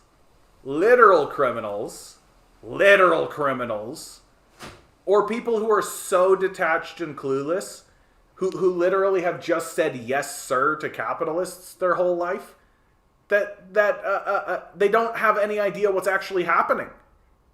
Like, they don't actually understand what's going on in their society. They literally do not know. Like it's blistering at this point. It's just scathing at this point. And the idea that these guys are walking around every single time anybody tells me that'll alienate moderates. If those words come out of your mouth, then you're in the death cult. Like, it's as simple as that, right? If the words "you're alienating moderates" comes out of your mouth, you're in the death cult. Because you think that there are moderates, which means you're protected. You're living within the death cult, and you're on the side where they're patting you on the head. You're an Uncle Tom. You're basically just living in the house, right? And then doing everything you can to make sure that the people who aren't living in the house get the shittiest end of the stick. And when you say, oh, you're alienating moderates, what they actually mean is you're offending me. That's all they mean. When they say you're alienating moderates, all they mean is you're offending me. And who gives a fuck about them? They're going to vote for a death cult. Like, get the fuck out of here. Like, get the fuck right out of here. It's kind of funny that one of Doug Ford's main election promises was to build more highways. I know, right? Like, maybe we will see another couple of lanes onto the 401. Like, dude, this is how embarrassing politics has become here in Ontario, right? Like, Doug Ford didn't need to promise anything. Like, he didn't need to do anything. Like, he literally, the only reason he was talking about highways at all is because he had to talk about something. Like, that's really it. Like, it's the same story with the first election, right? It was like, literally, like, lower hydro bill, a buck of beer. Straight up. He just has to talk about something, right? And it doesn't matter what he talks about. Because, again, and I cannot believe I have to say this over and over and over and over again while the society, while the media, at least, completely ignores it. No one sees a difference between the NDP and the Conservatives. The vast majority of the people who did not go to vote said that they did not go to vote because they didn't see a difference between these parties. Like, if that is not a complete and total indictment, if you are not looking at that and going, oh shit, like, that should be startling. That should be something that every NDPer goes, what? About. But they don't. Because they don't care. Because they're living in a detached world where they're still going like Leighton. That's it. They're just a detached, incompetent group of rubes who work for a system that's betraying all of us while saying that we can't speak out against it because that'll alienate the non-existent moderates. Like, get completely fucked, NDP. It's the dishonesty about it. No, because it's not dishonesty. It's just cluelessness at this point. It is. It's just a detached cluelessness. Like, at least the Conservatives are honest about, like, yeah, we're planning on abandoning you. Fuck up. Do it yourself. Clean your room. Get fucked. Stand up straight, idiot. What, you can't do it? Then you're a loser. Do it better. Right? That's how the Conservatives are. And at least they're honest about it. Like, these fucking NDPers still pretending like they're moderates. Like, it's so fucking embarrassing. After the first shot, he just stood still, unflinching for 2 seconds before he finally turned around. Yeah. I don't actually care how he got shot. Like, the bottom line is that he's dead. Right? Fix the root causes, Batman. Look for the source of evil. Yeah. No, we're not interested in that. Right? We're not interested in that. Like, we are in, like, a true, like, Sodom and Gomorrah moment, if you ask me. Like, the coming shit that's happening. If you guys are unfamiliar with the story of Sodom and Gomorrah, right? The story, it's an old biblical story. So, Lot, who is the nephew of, I think it's like Isaiah. What's up, buddy? What's up? Sorry, buddy. You have all your food. You have all your stuff. So, Lot, right? He gets visited by an angel. And the angel says, yeah, you see those cities, Sodom and Gomorrah, right there? Yeah, I'm gonna destroy them by fire, right? The reason why I'm coming to tell you is because you, Lot, are a righteous man, and you have family in that city. So I'm giving you permission to go into that city and get your family out, right? Lot then bargains with the angel and says, and actually he says, if I can find 20 righteous men in the city, will you spare the city? And the angel goes, sure. And then he goes, okay, if I can find 15. And then he talks the angel down until he's literally like, if I can find 5 righteous men in the city of Sodom and Gomorrah, will you spare the city? And the angel's like, sure. Right? Because the angel fucking knows.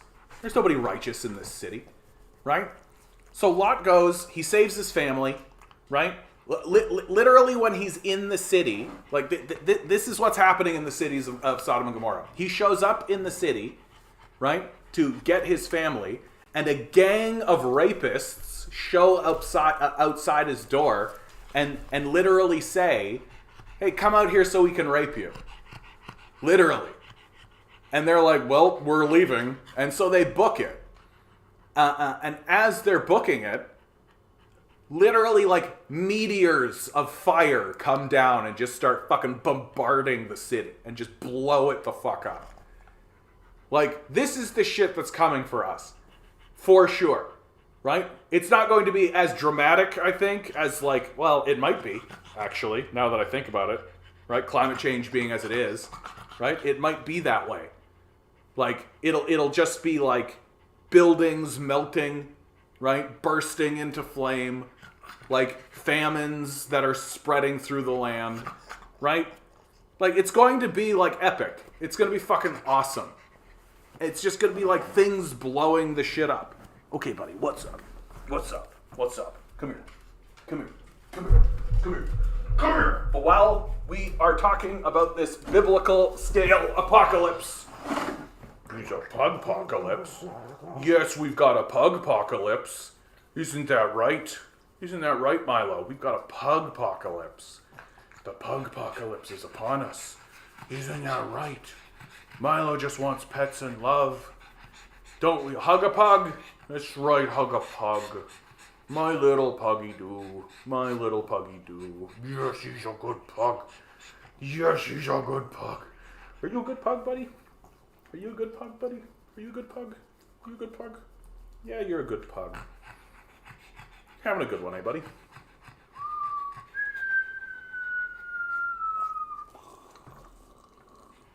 I got Milo, the fifth horseman. The fifth horseman of the pug-pocalypse. I know why he's being so crazy. It's because I forgot to actually take him down before I started doing the cast.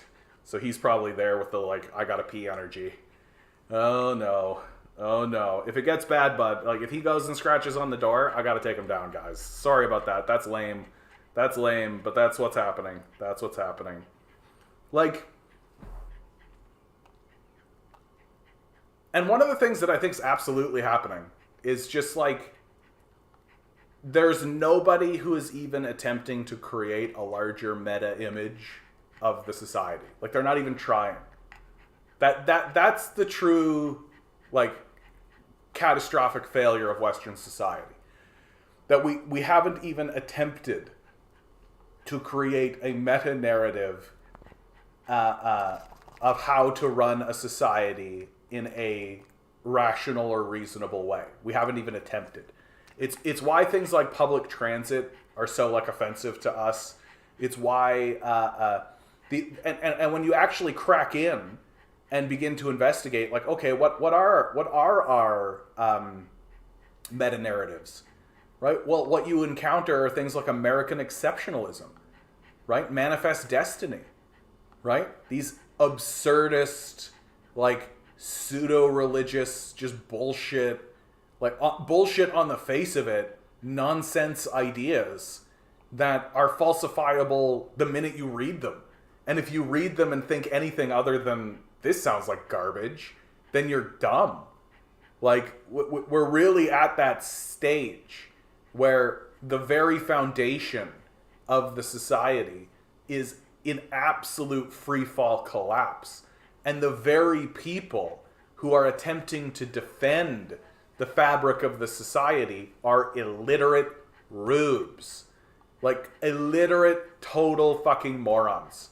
Who are trying to be stupid at this point. There's no other way to describe it than to say that they're trying to be stupid.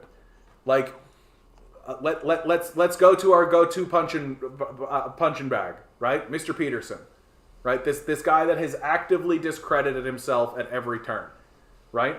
He had a conversation with Kyle Kalinske. And I'm going to be doing a video about this tomorrow. But he had a conversation with Kyle Kalinske. And while he was having this conversation, he literally said out loud, when people say that how do you know you're trans? Well, I have a feeling. I have a feeling. Well, what is this feeling anyway? What is this feeling that you have? What is this moral or philosophical? What is this feeling? And I really was struck by this moment of this sociology professor, this psychology rather professor of like 25 years, who taught at Harvard, who taught at the University of Toronto, asking, what is feelings? And that we actually have to stop the conversation and actually address what feelings are to him. That we actually have to say, so Jordan, when a straight man, you agree that there is such a thing as a straight man, right? So when a straight man looks at a attractive woman, a woman that he would like to engage in sexual intercourse in, how does he know that he is attracted to that woman? He has a feeling. Now, we could get more specific if you'd like, right? If that's what you're asking, we can get more specific and we could start diving into the science and the literature. But for most people, there's just a general broad acceptance that how do you know you're straight? Well, I have a feeling. And most people go, yeah, that makes all the sense in the world. One of the things that convinced me, that I considered to be very convincing, because you guys know me, right? My backstory is that I was a fundamentalist Christian who was definitely a homophobe, right? I definitely lost friends over it, right? And I definitely regret it. Like, I wish I hadn't. They were good people. I wish I had have known them better. And I wish I hadn't have alienated myself from them, without a doubt. No excuses, right? It is what it is. And but one of the things that I was told on several occasions, as I was struggling with this, I would ask homosexual men who were in my theater classes. I was in theater. I would say, "How do you know you're gay?" And they would just say, "Well, how do you know you're straight?" I have a feeling. When I look at a man as a man, I find them to be sexually attracted and I'm drawn to them. I have a feeling. And I found that to be very compelling and very straightforward and very understandable. And now, in the trans conversation, right, we have like a high-level PhD professor coming out of the University of Toronto who has taught at Harvard, asking essentially the same question I was asking homosexual men and women when I was fucking 19. What is this feeling? Well, what do you think it is, bud? And the only reason that this question is still being asked is because the asker genuinely wants to be stupid. That's the long and short of it. That the answer to the question is so patently obvious and so blatantly in front of your face that a teenager could see it and understand it. And I don't know how you've missed it by this point. The guy's like 60-something. I don't know how you've missed this. That the only explanation for how this could be the case is that he wants to be stupid. He just wants to be illiterate. He wants to be a bigot. He wants to maintain this bigotry. And the only way he can now is by asking questions that are so stupid they can't be believed. Like, if he was a teenager asking this shit, I'd be like, yeah, okay. He's not. He's supposed to be this...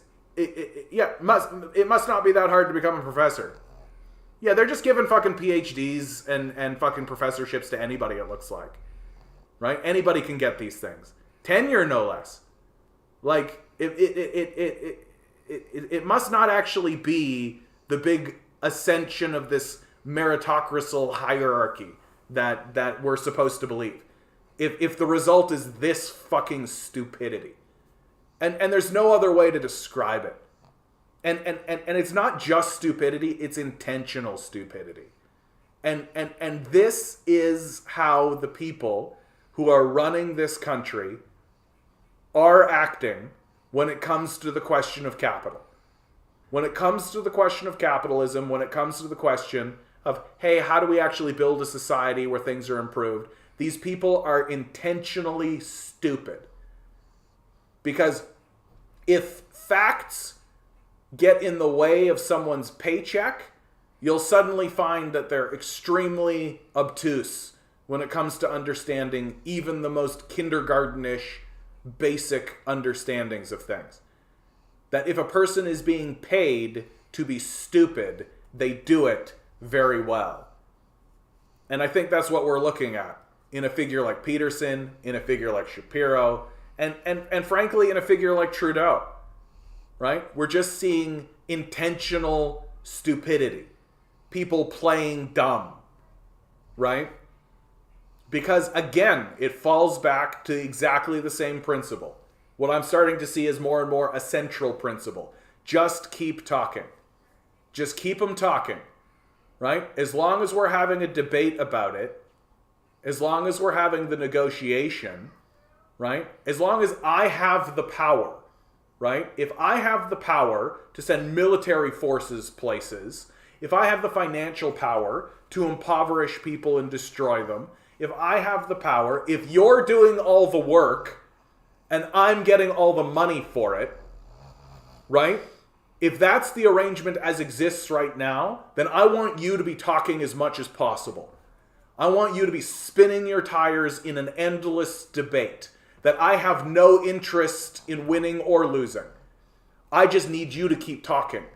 And as long as I can continuously infuriate you, as long as I can continuously put you in a place where you need to go off and do research and figure things out and create a more comprehensive argument and all that so that you'll come back and try me again, so that I can just play dumb and act like a moron again, so that your tires will spin again while you do all the work and I do nothing of value but get all the benefit.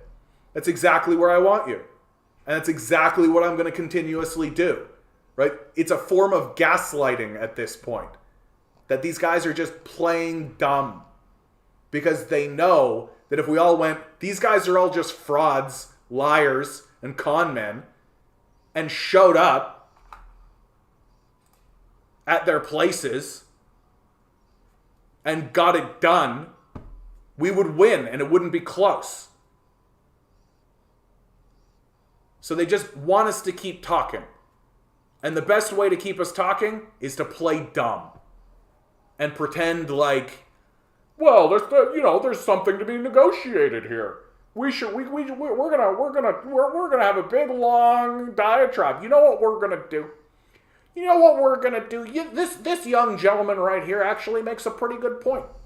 This young gentleman right here actually makes a pretty good point. So what we're gonna do is we're gonna create a panel. And it's going to be a bipartisan panel. We're going to put conservatives and liberals and NDPers and Green Partiers on it. And we're going to have a big, long debate and a study. We're going to do a study on it. We're going to do 5 years of studying this issue that this young gentleman is making a real point about. And then we're going to do, and once the 5-year study is done, what are we going to do? We're going to study that study. And then we'll have a big long debate and a big long negotiation about whether or not the study has been studied enough. And you know what we're going to do? We're going to have another panel discussion about that study to see. And then, you know what? When the study comes forward and we see that that young man was right all along, what we're going to do is we're going to run a pilot project. We're going to run a pilot project. And oopsie-doo, the conservatives got in while we were running that pilot project. How completely expected, but unexpected, but unexpected, but unexpected. Oh no, they canceled the project. Well, then we can't be certain about its findings. You know, sure, we did a 5-year study and then another 5-year study of the study, and then we did another pilot project, but then it got canceled. So we certainly can't run on it. It's an incomplete pilot project. Incomplete pilot project, you guys, right? So, you know what you gotta do, though? You know what you gotta do, right? You gotta vote blue no matter who, right? We gotta get rid of these conservatives. Right? These conservatives are the problem, you know? If you vote for us, what we're gonna do is we're gonna do another pilot project. That'll get it done. And even if you do vote for them, right, what do? They dilly-dally, they faff about, they do all kind of stuff, and then they put the pilot project in the last year of their tenure, and then when they lose, oh, well, the pilot project got canceled again. Oh, no. Which is the plan. Right? All of that is the plan. Because as long as they can keep you talking, you'll never actually surround the halls of power, oust these frauds, redraw the Constitution to protect the populace from these psychopaths. Right? The fact that our Constitution does not say it is every Canadian's right to have food and shelter. As simply stated as that. Every Canadian has the right to food and shelter. The fact that that's not in the Constitution makes it a slave document. Black and white. Simple as that. And the last thing they want us to do is overthrow them with our bodies by surrounding them and putting in legislation into the Constitution that protects us from their psychopathy. So they just keep us talking. Ligandese, all these homophobia and transphobia is to reinforce toxic masculinity. They want white men to try to aspire to become John Wayne. So you're a degenerate from deviating from this? Yeah. I mean, like, if you don't want to just go shoot some commies, right? Like, if you're not interested in violence. Like, that's really what it is. Like, if you're not interested in doing violence to people, if you're not interested in domination and control, if you're not interested in blowing people up, especially people you've never met, right? If you're not interested in venerating the military, right? Then you must be some kind of pervert. Just like a social deviant. Methane says, I will draw this gun so slowly you'll barely realize it's even what's going on. You just refuse to believe or understand. It just doesn't compute. Yep. Like, that's a variation on the boiling frog narrative, right? The boiling frog idea. And we've actually run the study, right? Because the idea is that you put a frog in a pot and you slowly boil the pot. And eventually the frog will boil to death, not realizing it's boiling to death. Well, we've run the study, right? We've run the study. Turns out, frogs realize they're being boiled and jump out of the pot. So frogs are smarter than people. By a lot. A significant amount. All right? I keep getting told about this intelligence that humans have. Yet to see it. And in fact, it seems to me that the more we pursue this idea of intelligence, the stupider we become. Like, for real. Like, it's getting to the point now where I find out that someone's got a PhD from someplace and I think, ooh, this guy's a real dummy. Right? This guy's a real dummy. Like, he doesn't quite realize how stupid he actually is. Like, that's the best. Right? Like, that these guys actually think they're smart when they're fucking not. Nova Scotia. You have to clip that pilot project part and put it up as a video. You know what, Nova Scotia? For you... You got it, bud. Like, it's just so... That's how it works. Like, that's how it works. Right? Like, it's a fraud. It's a game. It's a show. They're not actually interested in helping us. They're just interested in convincing us they're interested in helping us. Yeah, monkey see, monkey do, and apparently everyone's just decided to fling crap lately. Well, I mean... What happens when a building collapses, right? When a building collapses, everything goes everywhere, right? Well, what happens when a society collapses? Well, when a society collapses, people just go everywhere, right? Like, it's a disaster. Like, we are experiencing a collapse. There is no other way to describe it, right? And you can find little pockets that seem nice, right? Like, you can go to the beach. You know, you can go lie down in a park. You can meditate. You can listen to the trees. You can go out into nature, right? You can even go to your job, right? You can even go to your job and just tune it all out, shut it all down. You can. You absolutely can, right? If you just... Are we back? Tell me if we're back. I'm being told the reconnection is back. Are we back? I'm seeing my fingers waggle. Oddity, you're the man, bud. Thanks, bud. Thanks, guys. What the heck was I talking about? Right. If you just... Yeah, it'll come. It'll come into focus. Don't worry about it. Do you see the evidence of the decay of capitalism in your day-to-day life? It's impossible now. You can't avoid it. Right? If you literally are working at your job, well, what's happened to the prices recently? Right? David Beaupre. Don't know if I've ever seen you here, bud. Good to see you. Hope you're here to participate. Tell your friends, tell your family. A good opportunity to say like, share, and subscribe, guys. Good opportunity to say like, share, and subscribe. Please tell everybody I exist. It's the top of the hour. I'm promising myself I'm doing an ad break every top of the hour. Okay, guys? My apologies. Do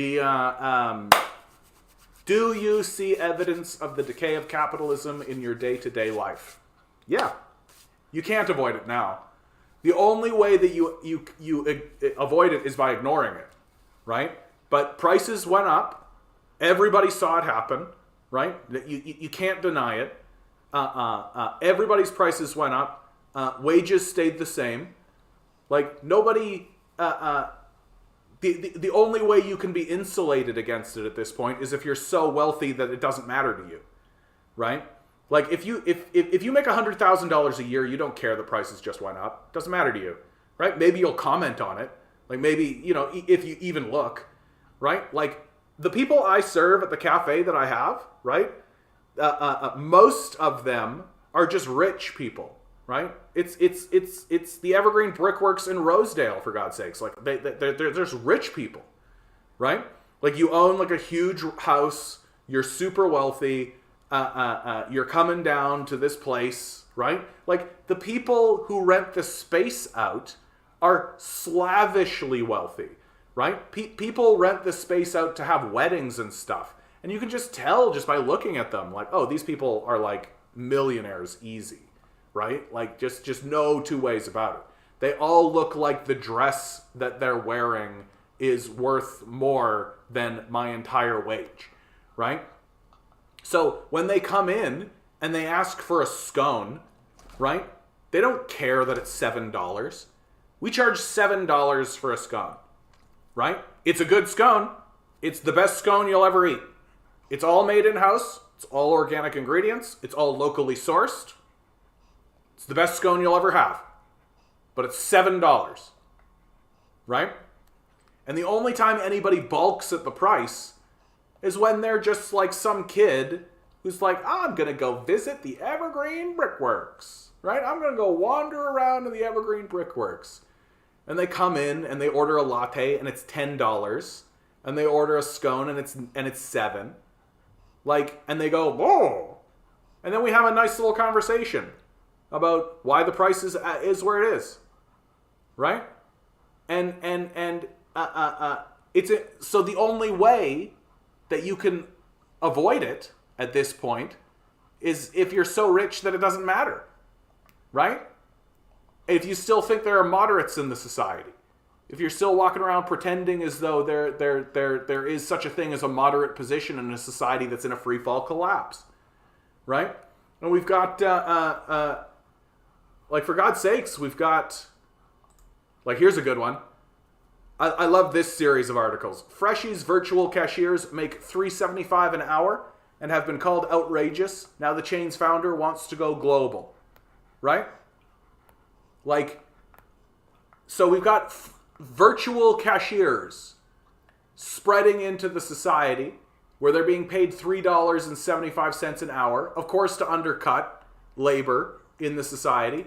You got Doug Ford. Ontario pushes for more immigration amid labor crunch. So not only are they sending cashiers out virtually so that they can virtually undercut the labor market, now they want to bring in more immigrants.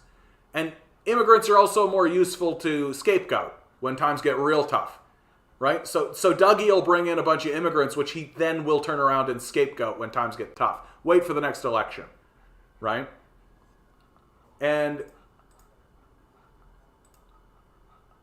in the midst, RBC, Canada unlikely to avoid recession, right? Canada unlikely to avoid recession. And it's impossible to miss, right? Just walk down any place, like walk anywhere.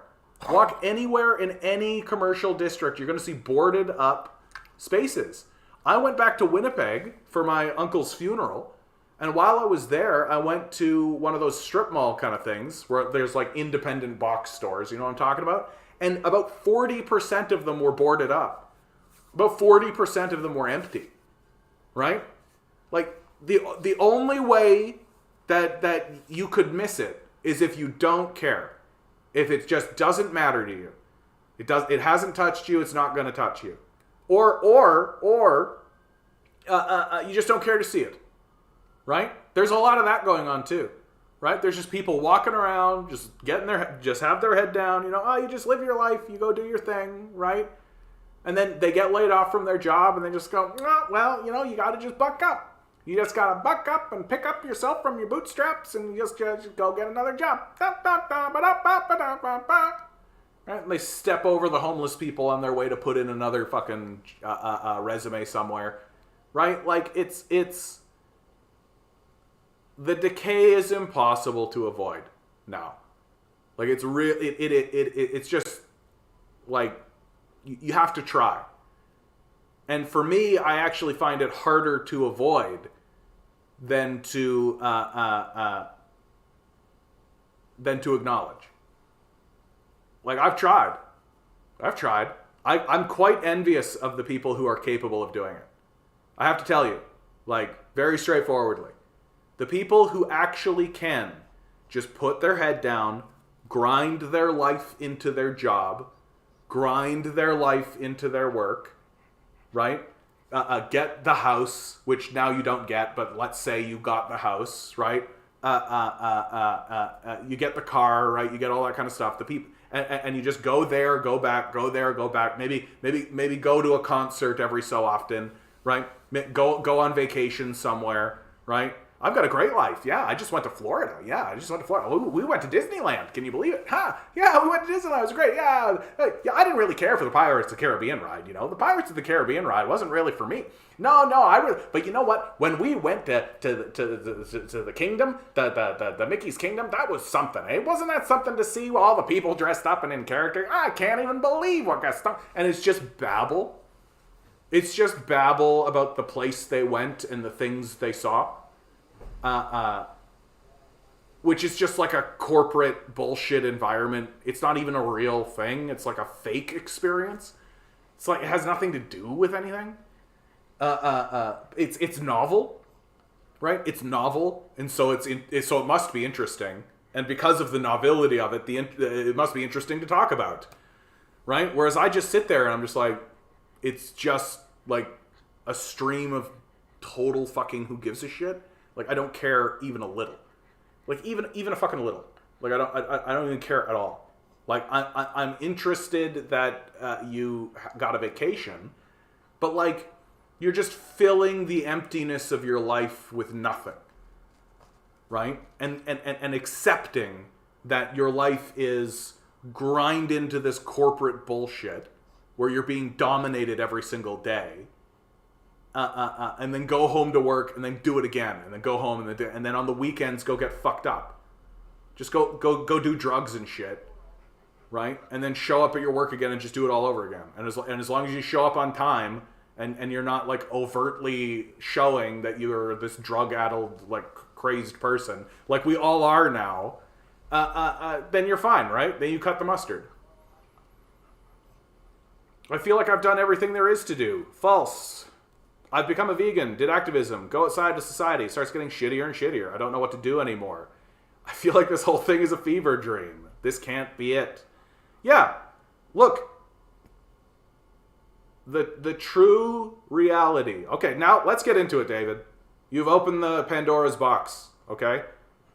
Like, there's just a hard reality that people don't want to face, right? And the hard reality that people don't want to face is that all of this is just a distraction.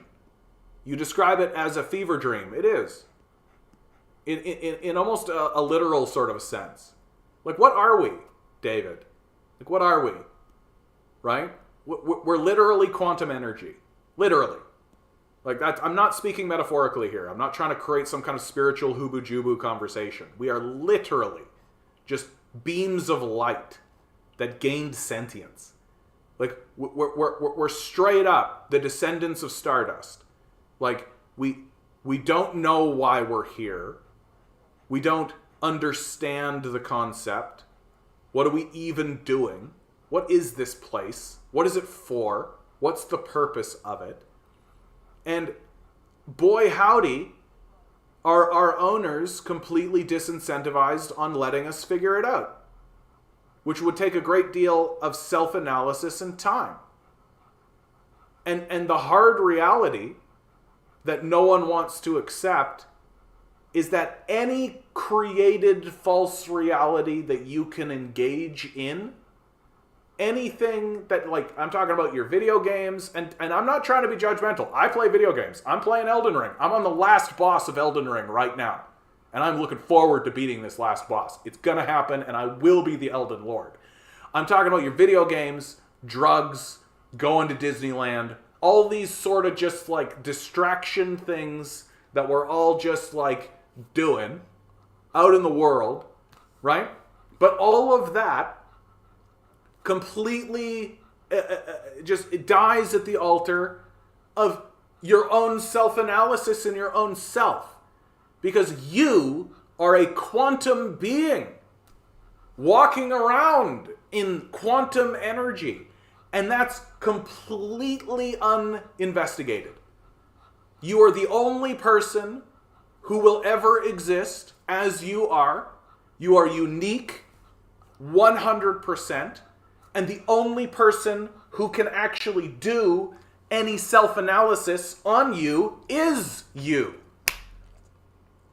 And these guys are completely disincentivized to let you actually do it.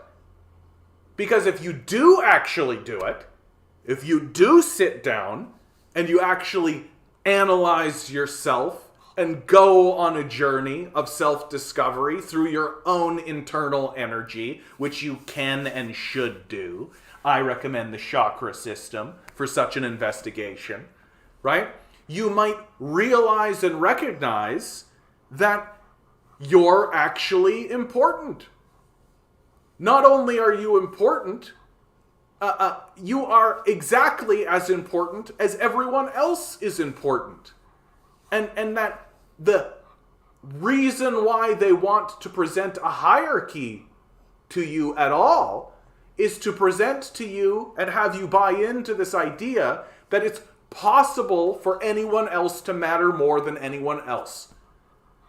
So that they can be here and you can be here. And they want you to buy into that. Because as long as you buy into that idea, they can dominate you and control you and maintain your subservience. But as soon as you recognize that you are exactly as important as they are, then you can say to them, I refuse to be treated this way. You okay, Milo? My Milo had a little tumble there. You okay, bud? You can actually say to them, you can get a backbone and actually say, I refuse to be treated this way. I am a divine being, created by this divine energy we all live in. My sentience is important. I matter. I am here for reasons that are beyond my comprehension, but it certainly isn't to be bossed around by a fucking loser like you. And what a corporation does, and what it is it attempts, with certain degrees of success, to replace your connection to the quantum energy you exist in and are of with itself. So to put that in theological terms, it presents itself as a false god for you to worship and to waste all of your time on. Because as long as you're spending your time worshiping the false god, you can never actually worship the true God, which is the energy that we all live upon and within. And I don't care if you think that that's like hooba-jooba spiritual nonsense or any of that kind of stuff. That doesn't matter to me at all. Right? But that's the structure of it. That's the way it works structurally. That we live in an energy that we are all a part of. It's a singular energy. You and I are children of a quantum energy, right? That when we speak, we are speaking to one another as the voice of this quantum energy. That's just literally true. And we've got these fucking worthless corporations marching around pretending as though they matter when they fucking don't at all. The only reason they matter is because they've seized the food and shelter from us. And they say, if you don't work for us while we do nothing, then you don't get to eat. Then you don't get to live in shelter. And for many, many people, that's becoming the option. That they don't get shelter and they don't get to eat. And it's because we have these demonic false gods walking around pretending like they're more important than the very energy you're within. Watson, good to see you, bud. Good to see you. Enclosure of the Commons happened centuries ago. You got it, bud. Ben Jorgensen asking the big questions. I like your questions today, Ben. What would a term of Pierre Poilievre as PM look like? You know what, man? I'm gonna shoot it at you straight. Not different. Not much different than what we've got now. Not really. And perhaps in many ways it could actually be a little bit better. Like Stephen Harper gave us the childcare benefit, right? Like that wasn't liberals that did that. That wasn't NDPers that did that, right? That was Stephen Harper. Stephen Harper put through the childcare benefit, which is a basic income for children. And I can critique that because why not just give people a basic income? Because the whole idea is to keep people on the hook, right? You want to make sure that mom can go to work, right? But like, as we get farther away from Justin Trudeau's administration, we'll find a couple of things. Liberals will find a couple of things to point at and be like, look, Trudeau did this. He did a thing. And we'll all have to look at it and be like, that is true. He did do that, right? And very much the same way I look at Stephen Harper and I go, okay, well, he did do that, right? But, so I'm more or less of the opinion that Pierre Poilievre will be the same as Trudeau and Harper, right? Which is like, subserviate yourself to capital, just make sure everybody goes to work, make sure the wheels are turning, make sure all the money goes to the top, right?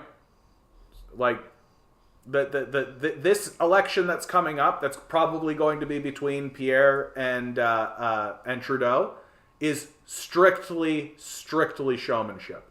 It's literally exclusively a PR election. That is exclusively what it is. That it is not going to be an election about reality, facts, anything like that. it is exclusively going to be a PR battle that Pierre will likely win. Because Pierre has figured out something that Scheer and O'Toole refused, I think. Which is that he's figured out that Canadians want to be lied to. It's not that he's figured out that if I scheme and undercut and lie to these people, they'll vote for me. It's that we want to be lied to. That we would prefer to vote for a fairy tale than face reality as a people. That's how we are. And you can see that every single day, every single time. Every single election, it's the same story. The most effective grifter wins. That's Canadian politics. And Pierre Poilievre does it very well. He's better at it than Trudeau. By a lot. It's actually not close. Like that's how scary it is. That Trudeau was very effective at grifting millennials. He grifted the millennials the way that Obama grifted the millennials. But he's most effective at grifting women. Because he pretends to be a feminist and he pretends to do all this identity politics stuff, right? And so he can shore up enough of a BIPOC vote and enough of the women's vote, right? And he does. The stats show you that's true, right? So Trudeau was very effective at convincing women that he was their boyfriend. That's how he's maintained his power, right? Well, who's Pierre Poilievre grifting? Young white men. Young white men are flocking to the Conservative Party in droves. And it's going to be... he is going to use the fascist rhetoric. Absolutely. He is going to try to get that PPC crowd back on board. Right? He is going to use all of that strongman stuff. He is absolutely going to say freedom. He is absolutely going to do all that. But then once he gets into power, it'll be the same.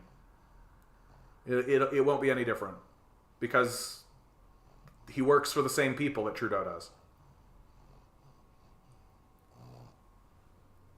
People who are really interested in spirituality are probably totally uninvolved with all matters pertaining to society and economy. Neither communist, capitalist, etc. Well, and C.R. Strifer, I think that's an interesting point that you're making there, which is a lot of times the spiritual pursuit can be very self-indulgent. I think that's really what it is, because it is a pursuit of the self. That's kind of the truth, is that you are giving yourself permission to set aside time in your life to investigate yourself, right? And that's spirituality. Right? Or at least to investigate some sort of high-minded principle or some kind of high kind of thing, right? Setting aside time in prayer or meditation or any of that kind of stuff, right? But what that means, especially for Westerners who aren't really adults, they have a very childish way of viewing the world. It becomes very self-indulgent. And that's why a lot of times spiritual people, or people who say that they're spiritual, become insufferable. Because they just have this desire to be seen as a spiritual person. And when they speak, they feel like they're speaking like this guru-ish spiritual nonsense, right? And even if they're accurate, it's just insufferable to be around them. Because it's so just self-indulgent and so wanky the whole time, right? And they're not actually extending that critical eye or the analysis of the self into the society, and they begin to see themselves as apart from the society, not part of it, right? Like we're all part of this. Like, this is one energy. This is one thing, right? So as I critique myself and I critique my society, I'm critiquing the same thing. and I'm seeing myself within it, right? Like that's the whole idea. That's the whole point, is creating like a third person meta sense of yourself while also having an internal sense of yourself, so that you have you get the three perspectives, right? That's the truth of what they call enlightenment, right? Is that you have a sense of yourself, you have a sense of what other people see of you, and you have a sense of what the truth is, right? How do you see yourself? How do other people see you? And what is the truth? Or what is the true sense? How does the universe itself see you, right? And if you can actually get those three perspectives, then you have attained enlightenment, right? To put it in those terms. And the spiritual types will get a grip on how they see themselves. Pretty good, right? Pretty strongly, and then maybe get a grip on some kind of universal thing of how they're seen, but they're not actually seeing how other people see them. And if you get 2 out of 3, you don't get to say, well, that's okay. It doesn't work that way. Anyway, that was a bit windy. And I don't have the patience to break it all apart. Getting into the spiritual, I love talking about the spiritual stuff. I really do. Because my intention, like, I'm a strong believer that what is happening between, especially the atheists, and I've seen this for a long time, between the atheists and the Christians, what has happened in a lot of cases is that there's just been a misunderstanding that is exclusively semantic. That there is a semantic misunderstanding. And I think that semantic misunderstanding has come about honestly. And that it would behoove everybody to attempt to translate this semantic misunderstanding. That a lot of the spiritual conversation that happens can be secularized and should be secularized. But nobody's actually done it. And so one of my major pursuits, and I call it a major pursuit for sure, is to secularize spiritual language so that we can better understand what the fuck any of these theologians were talking about, what the fuck any of this was talking about, and wrest the language back from the frauds, which is the evangelical church, people like Jordan Peterson, right? People like Jerry Falwell, right? Who have, in the vacuum of any kind of genuine spiritual leader, have seized control of this spiritual language in order to, get fucking houses and shit, right? Like, that's all they've done, right? They don't read the text. They don't know anything about it. They certainly don't know anything about people like Aquinas, Augustus, Isaac Newton. They don't know anything about these guys, right? And they don't care to know because they don't need to know, right? And if you actually start talking to these guys about spiritual stuff and about the Bible, they just shrink away, dude. They just shrink away because they don't know anything about it, right? Or if they do, they know they're frauds, right? They're not actually interested in talking about it. Not different in outcome, but lots of flag waving, slurping the military, freedom of the individual tied to the unfettering of capitalism. Yeah, absolutely, Watson. And the belief that the individual comes before the society, in my view, is the most corrosive shit that we're going through right now. That literally, when you are born, you are not an individual, right? You're a baby, literally a baby, right? You don't have your individuality when you're born. Like, to think so is so stupid. I don't even know how you can address it. Like, you're a baby, you become a toddler, you're not even really self-aware or conscious, right? Like, you don't have sentience, really. You're dumber than a dog. Like, you're so fucking stupid and incapable, right? And you can see sentience and self-awareness come into this individual, right? You can see them become an individual, right? But if you're born into a society that has one set of rules and one set of things going on, well, you as an individual are going to adhere to that. And how do I know that that's true? Because every kid that ever existed thought that Santa was real.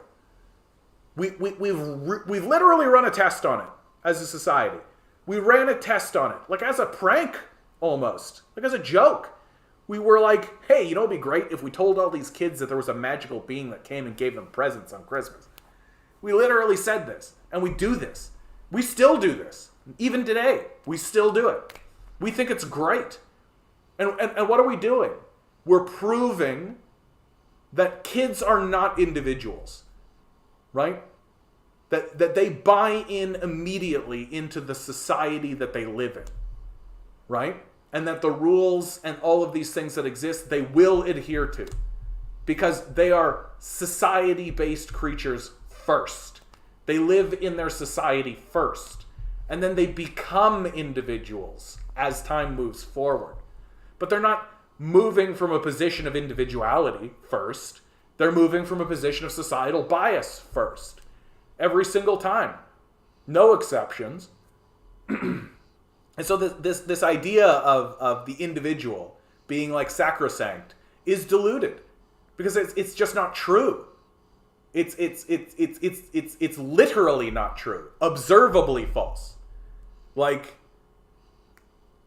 and yet we're supposed to buy into this idea that, oh, it's an individual's thing to individualize his individualism.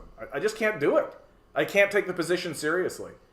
Because everybody who comes into this world defers to the society. And if the society is a shithole, then you're gonna be a shithole. Right? If the society is rich, then you're gonna be rich. Right? If the society speaks this language, then you're going to speak that language. If the society does this, then you're going to do that. Right? Whatever's normal in that society, you're going to participate in it, and you're going to believe that it's normal. And it doesn't matter what it is. Right? And it's not until you are older and have attained some kind of idea of individuality that you may be able to turn your eye back onto the society and say that this is wrong. But nobody comes out of the womb and immediately goes like, this is wrong. It doesn't work that way. It's not how it is. And that's how you end up with like Sparta, right? That's how you end up with these fucking crazy ass societies that are structured on insane principles of just absolute barbarism and madness, right? Because the society became that way. And then when individuals came into the society, well, the society was in place and so they just ran with it, right? And when you live in a world where like the average age of people is 30, right, or younger, right? You don't have a whole lot of time, right? You're iterating a lot. And so the idea that the society like has no effect or is less important than the individual is just silly. It's just silly. We appear to be on a fixed path now, downward spiral, only most likely trying to keep up semblance of normality for the upper class. There's no fixed path. That's something that I think we need to abandon as an idea and as people. There's no such thing as a fixed path, right? The trajectory that we are on is not inevitable. It truly is not. At any point, we could all get together and stand in a space and stop this crazy shit. We actually could. Like, we can. And it isn't actually that difficult to do physically. It's not physically difficult to do, right? Walk out your house, go to the designated place at the designated time, right? In this case, August 1st, 4 p.m., Bloor and Bedford here in Toronto, right? Come to my protest. But there's something else going on. It's not just physical, right? But the idea that it's a fixed path, that it has to be this way, that we must do it. No, of course we don't. Of course we don't. There's so many things that we could do. So many things. Like, and you don't need to be that creative or imaginative, right? You've just got to be willing to walk out your door and go do it. That's all.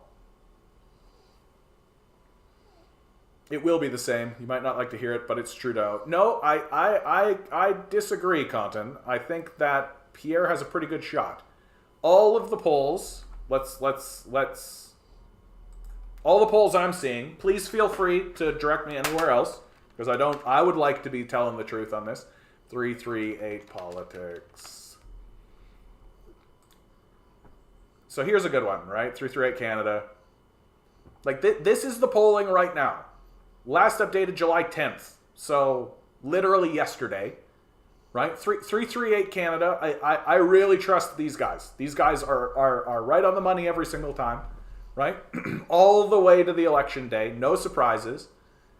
So right now, here's the federal vote projection, man. Like, looking pretty good for Skippy. If the vote was held today, the Conservatives would form government.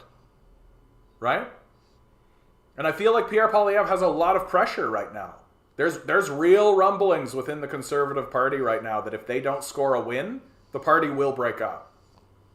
It's done it before. Right? And while they've been scoring, while they've been consistent, they've been floating around in this area, they haven't formed government. And that's what they want. They want to form government. And you guys know my opinion. This is all a vanity project for them. Right? Like, it doesn't really matter to them if it's Trudeau or Pierre, right? It's just a vanity project. Like, they want to be the kings. Oh, fuck you. Fuck you, Conten. Fuck you, Conten. Fuck you. You got me. You got me talking about this 3838 shit. You got me sent down a fucking path. I was like talking about something. I was like, no, I want to correct you. It's actually, Conten, I think it's important that we can, and you can feel free to correct me on this if you don't like. But according to the most recent polling data, it looks to me like, and in the end, it's all just, you might not like that fact, but it's Trudeau. Fuck you. I love it. Fuck you. You got me. You got me.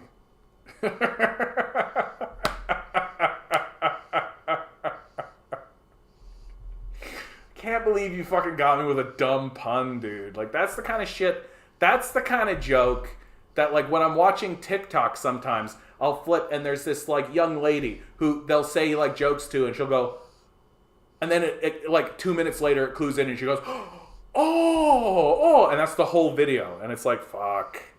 I feel like I just did that video for you guys right now. Conten! How dare you, sir?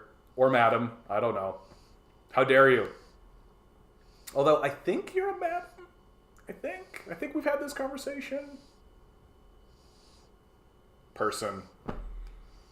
Honestly, Skippy is such a weasel that he'd make adult like Trudeau look just as he is in the debate. Yeah, I mean, Skippy's slick, man.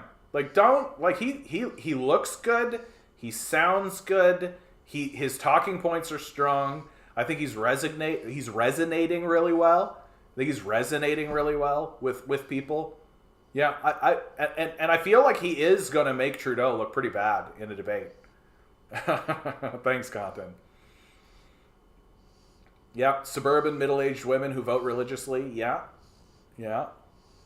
It really is young men, though. Like, young men are the people who are swinging towards conservative right now, for sure. Which, I mean, young men who have been disenfranchised completely from the society that they live in, who have been told by the identity gender culture that they're pieces of shit and need to fuck off and shut up and no longer participate in the society, who are being told that they're degenerate losers, who have been getting thrown out of jobs, can't find any work, who are being abandoned by the society, are suddenly gathering underneath a charismatic figure who's appealing to their desperation.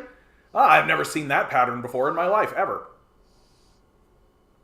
It's just classic fascism. Like, it's like fascism 101. Like, it's literally like, oh, these young men feel humiliated and disenfranchised from their society. Better gather them up and scapegoat some immigrants. Hey, you know why you haven't been able to get any work there, Champy? You know why? It has nothing to do with the rich people putting their boot on your face. It's those feminists and those immigrants and the queers. And all of these idiot young men are going to go, yeah, that's right. I tried to go get me a job and I couldn't get that job because they gave it to a woman man. I'm against it. I'm going to go get me a job. That's where we're at. I'm more about Eastern spirituality. Yep, drop out, renounce your possessions, meditate in a cave, end your own personal suffering, not worry about anyone else. I mean, if you can do it. If you can do it. It's more difficult to achieve in this society because every scrap of land is owned. So meditate in that cave and some capitalist will come and kick you out. Oddity. I didn't fall for it, even when I was 3. They told you the Santa thing and you weren't like... I was so on board, dude. I was like, free presents? Sign me up. I knew it. Santa and Satan were always too similar for my comfort. Classic SNL joke, dude. Adam, how you doing? Hi, y'all. What'd I miss? Oh, let me catch you up, Adam. Of course, Trudeau and Skippy will not discuss the underlying class issues tearing society apart. Of course. That's the tacit agreement, right? That's why they're allies, ultimately. Right? Because you're just watching two rich kids fight. That's all it is. Right? It's just two rich kids debating about which one of them gets to be the leader. Right? And then when they're the leader, they'll make all the decisions that rich kids make. Right? Oh, you know what the best way to organize a society is? Let the rich people have all the money. Yeah, that's a good idea. You know what I think's a great idea? I think the best way to organize a society is to make sure that the investors, you know, me, doesn't do any of the work, and you guys all do the work for me. Yeah, make sure you show up to work on time, or you're lazy and ungrateful. Like, they're both. That's both of their positions, right? And a huge section of the populace is all for it, right? Huge sections of the populace are all about that. Like, literally just like, yes, daddy, please. Daddy, please. Yes, please, let me do all your work for you, daddy. Like, I feel like anytime I get talking to, like, normies in the society, I really do feel like I'm talking to people who have, like, an unacknowledged humiliation kink. That, like, really that's what it feels like. Like, that just, like, these people are getting up and being humiliated every single day, and they're in for it. They're here for it. That's what they want, you know? Like those guys. Like there's this whole like kink community that exists where women denigrate and humiliate men and force them to buy them shit. That's the whole thing. These women treat these men like shit, insult them, degrade them. And then force them to, like, use their money to buy them stuff. And it's, like, financial domination and all of this. I'm like, yeah, I feel like that's, like, more than we like to admit. I think there's more of that going on than we like to admit. That, like, when people get a boss, there's, like, this like, we have it ingrained in our society, right? Like, there's this, like, referred reverence that we need to have for our boss, right? And, well, we've got to respect the boss, right? Because the boss has power. The boss can fire you, right? The boss can make your life harder. The boss can do shit, right? The boss can fuck you up, right? So you got to, like, and be, well, what even? And if the boss says, oh, I'm upset, then you go, oh, no, the boss is upset, right? Because you're supposed to give a shit what these guys think. When most of the time, I would say, like, most of the bosses I have had have either been, like, completely incognito, like they're just not involved in the process, right? Or they're just like ruthlessly incompetent, right?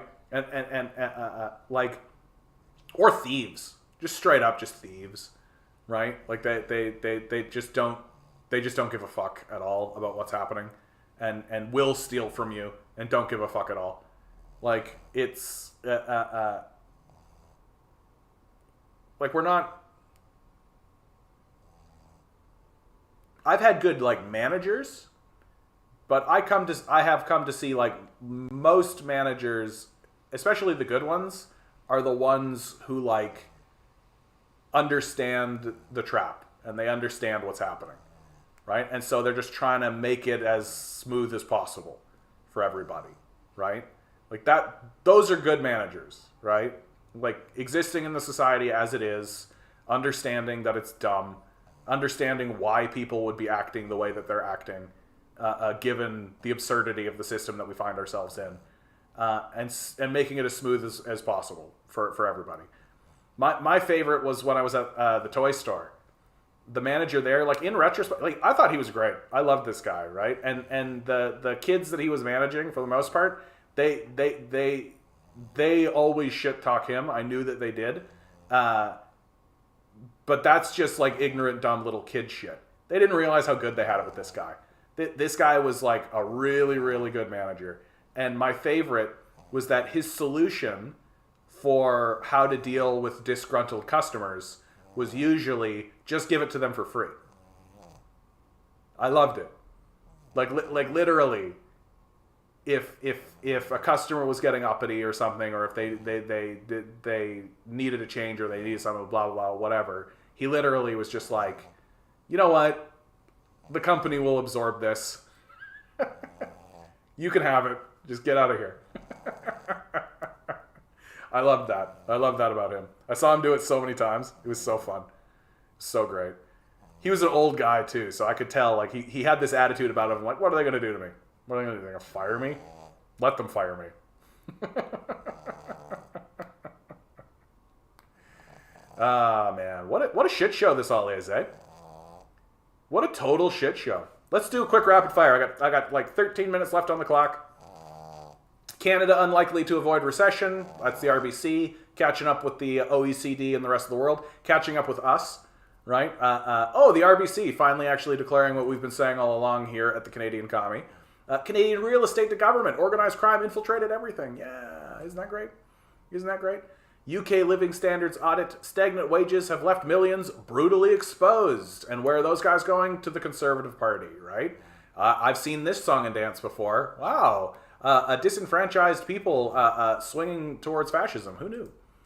The labor movement is gaining momentum on both sides of the U.S.-Canada border. Yeah, lots of Starbucks coffee shops are beginning to unionize. Hopefully that's a sign of the times. Hopefully we see more of it.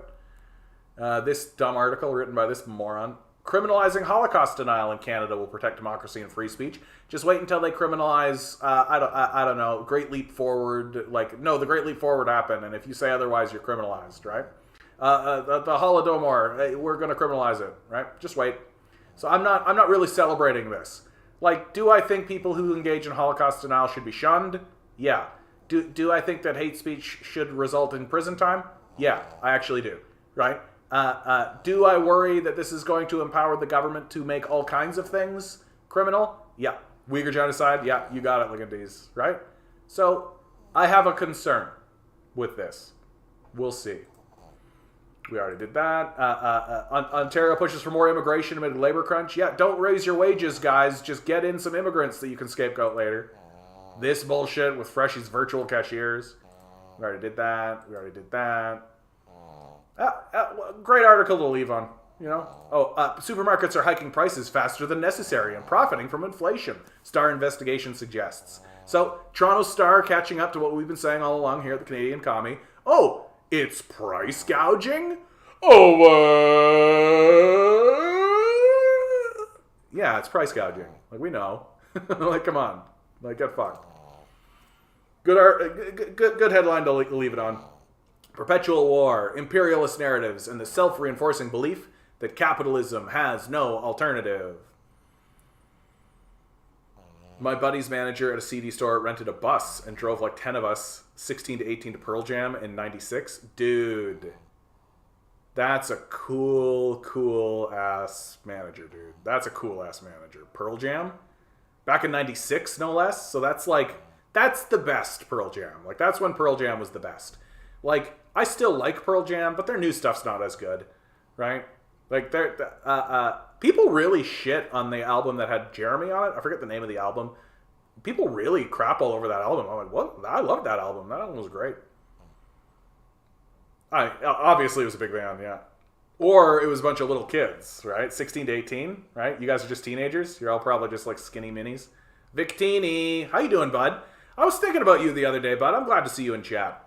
I hope you're doing well out there. Victini, I know you live around Toronto. I'm having a protest, August 1st, 4 p.m. Bloor and Bedford, 4 p.m., August 1st. Please, at least tell people about it.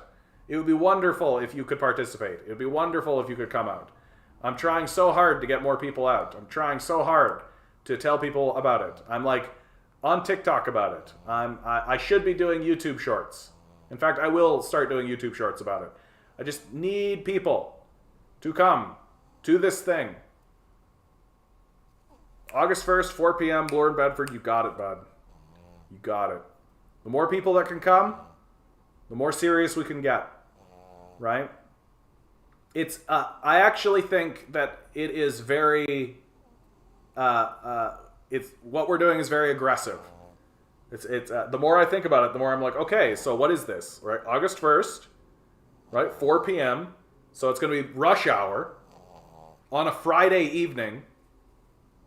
Right? Rush hour Friday. Bloor and Bedford. Bloor, if you guys don't know, is one of the busiest streets in Toronto. Sounds good, bud. I mean, those are the details. So people keep saying this. They're like, hey, can you send me the deets? I'm like, those are the deets.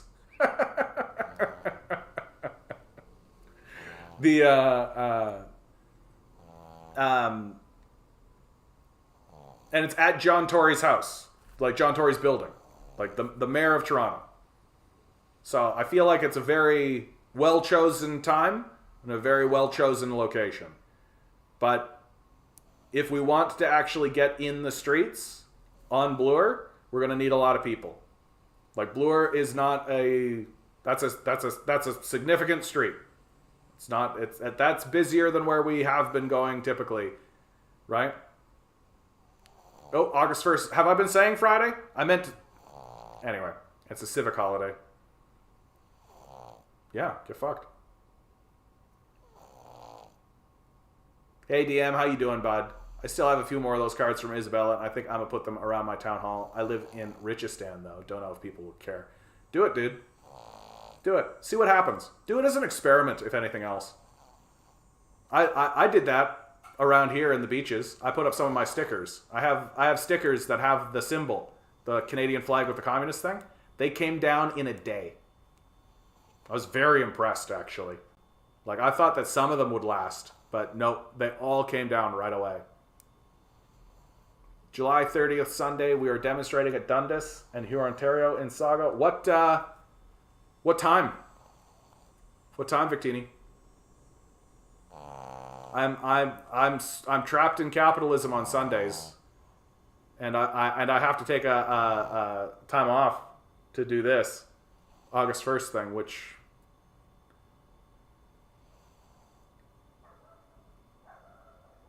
bibbity bobbity boo. You guys are great, man. What a crazy time we're having, man. What a crazy life we're having.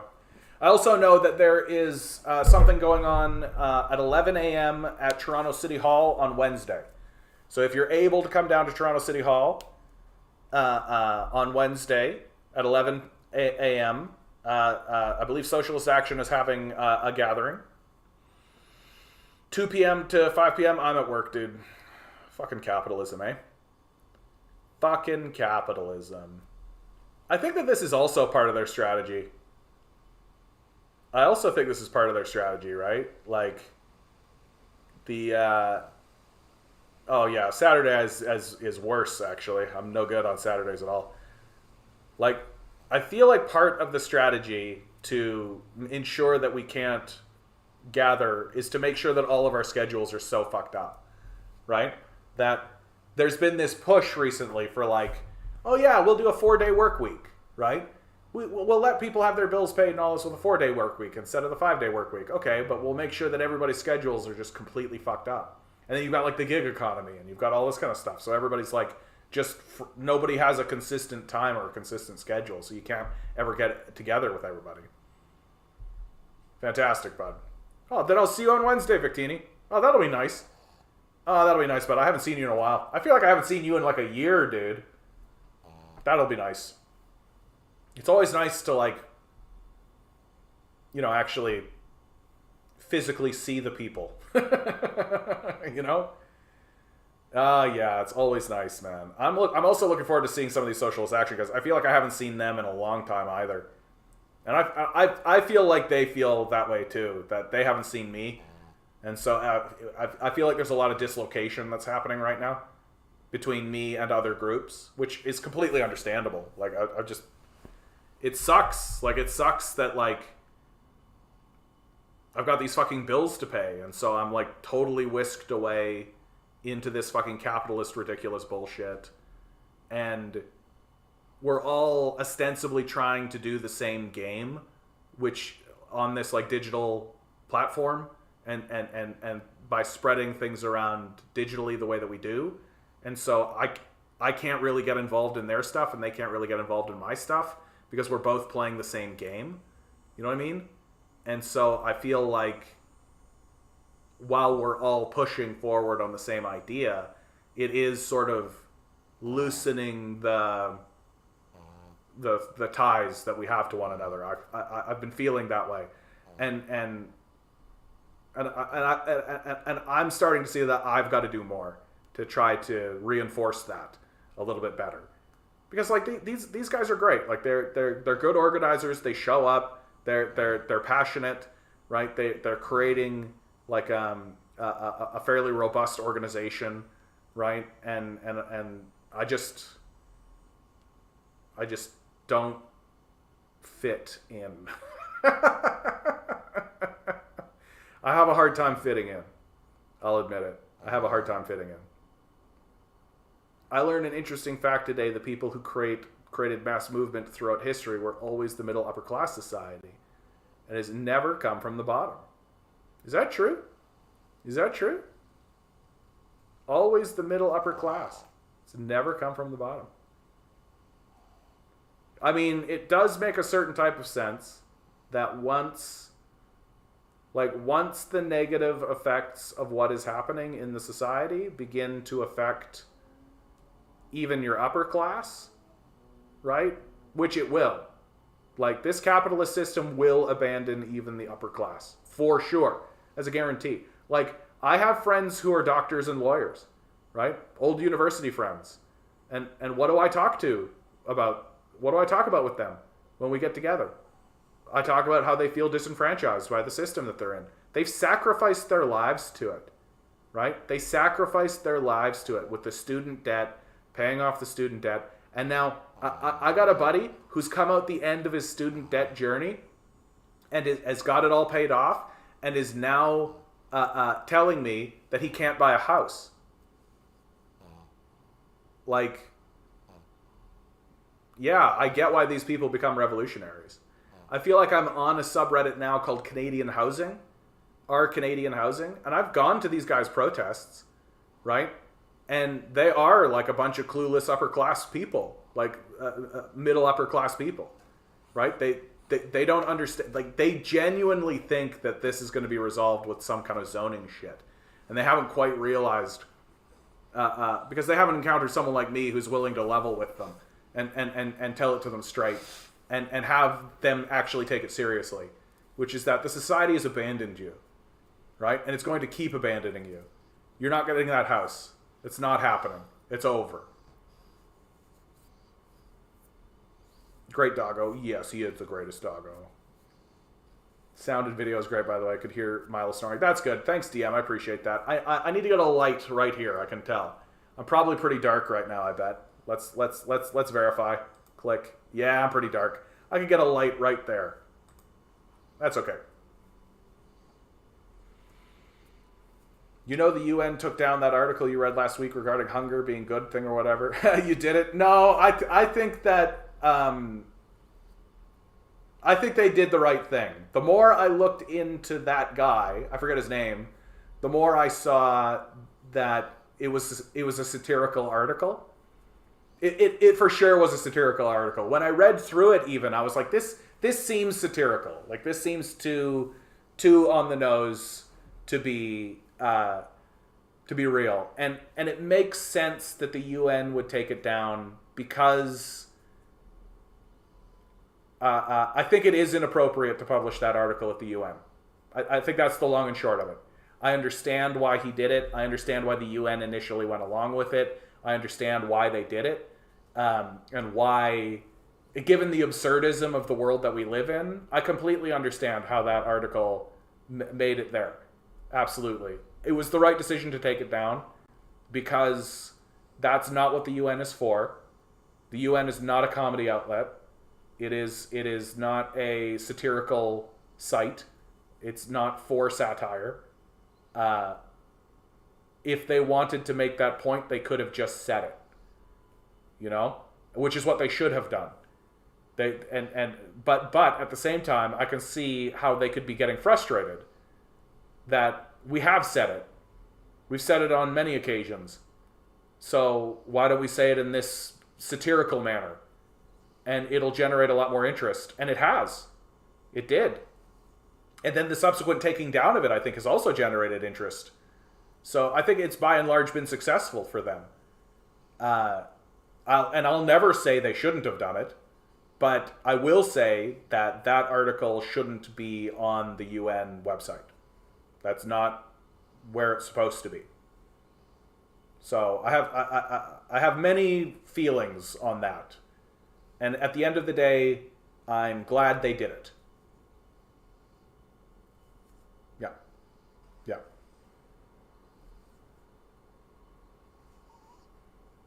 You keep talking about this revolution and ideology podcast, bud. I learned that a while in the revolution and ideology. What's here? I'm going to look it up. I'm going to have it handy. I'm looking for a good podcast, actually. Revolution and Ideology podcast. Yeah, all right.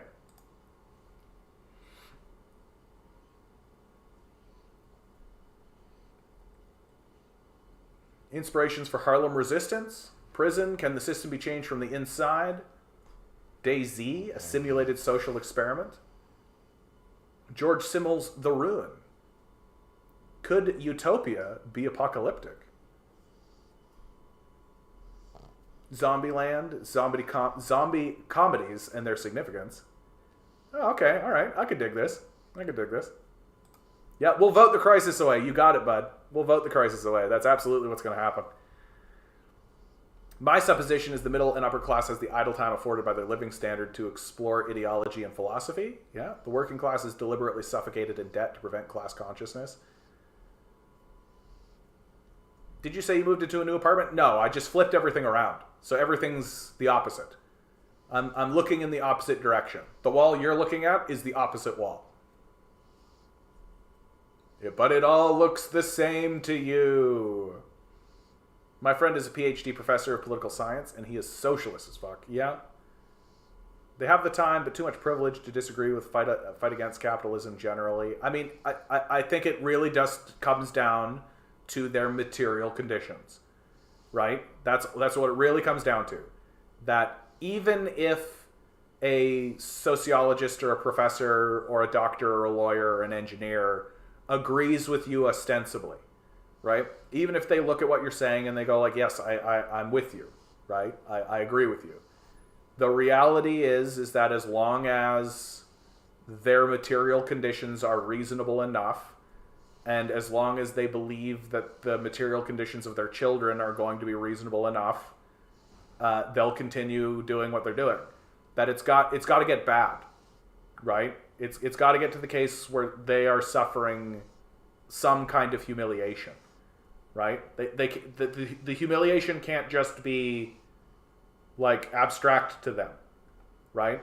Because as much as an upper middle class person might be sympathetic to the plight of the working class, might even have friends who are in the working class, right? It's still an abstraction, right? It won't be until they see their own children right? It won't be until they see like their own children and themselves, right? When these guys get to be 50 and they're like, hey, where's that house? That's just not happening, right? It won't be until some serious shit starts happening and like a recession happens, right? Wait until some of these doctor, lawyers, and engineers start getting laid off, right? Like wait until that shit starts to happen. Like then you'll see some serious shit. I am too weak-kneed to be a real anarchist because my family is threatened. There's that too. Yeah, there's that too. The coercion of capitalism is why I'm not hanging with Extinction Rebellion and am instead socialist reaction. Yeah, socialist action, I should say. Yeah. Well, and I mean, if we were focusing on like real anarchism, like you'd be looking at people like you'd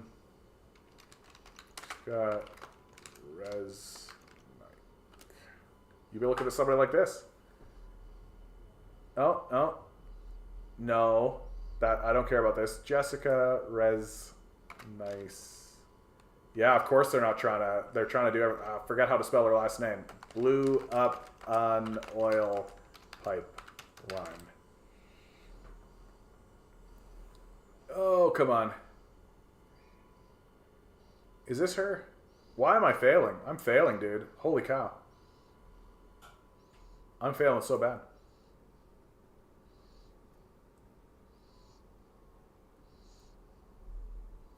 It's this young lady who like she's doing 8 years in prison for doing $8 million worth of damage to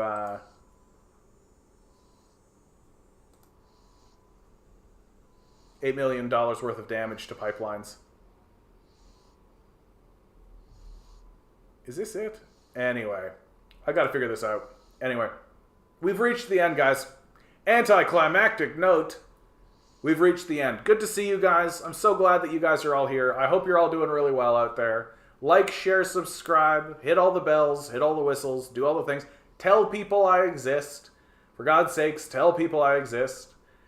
Thank you so much, Oddity. I appreciate it. Always remember, guys, you are a quantum being, walking around in quantum energy. These billionaires are spending hundreds of billions of dollars in the hopes you never realize it. You just stay the good little commodity they need you to be. Rebel. Revolt. Repent. Good luck. We're going to need it.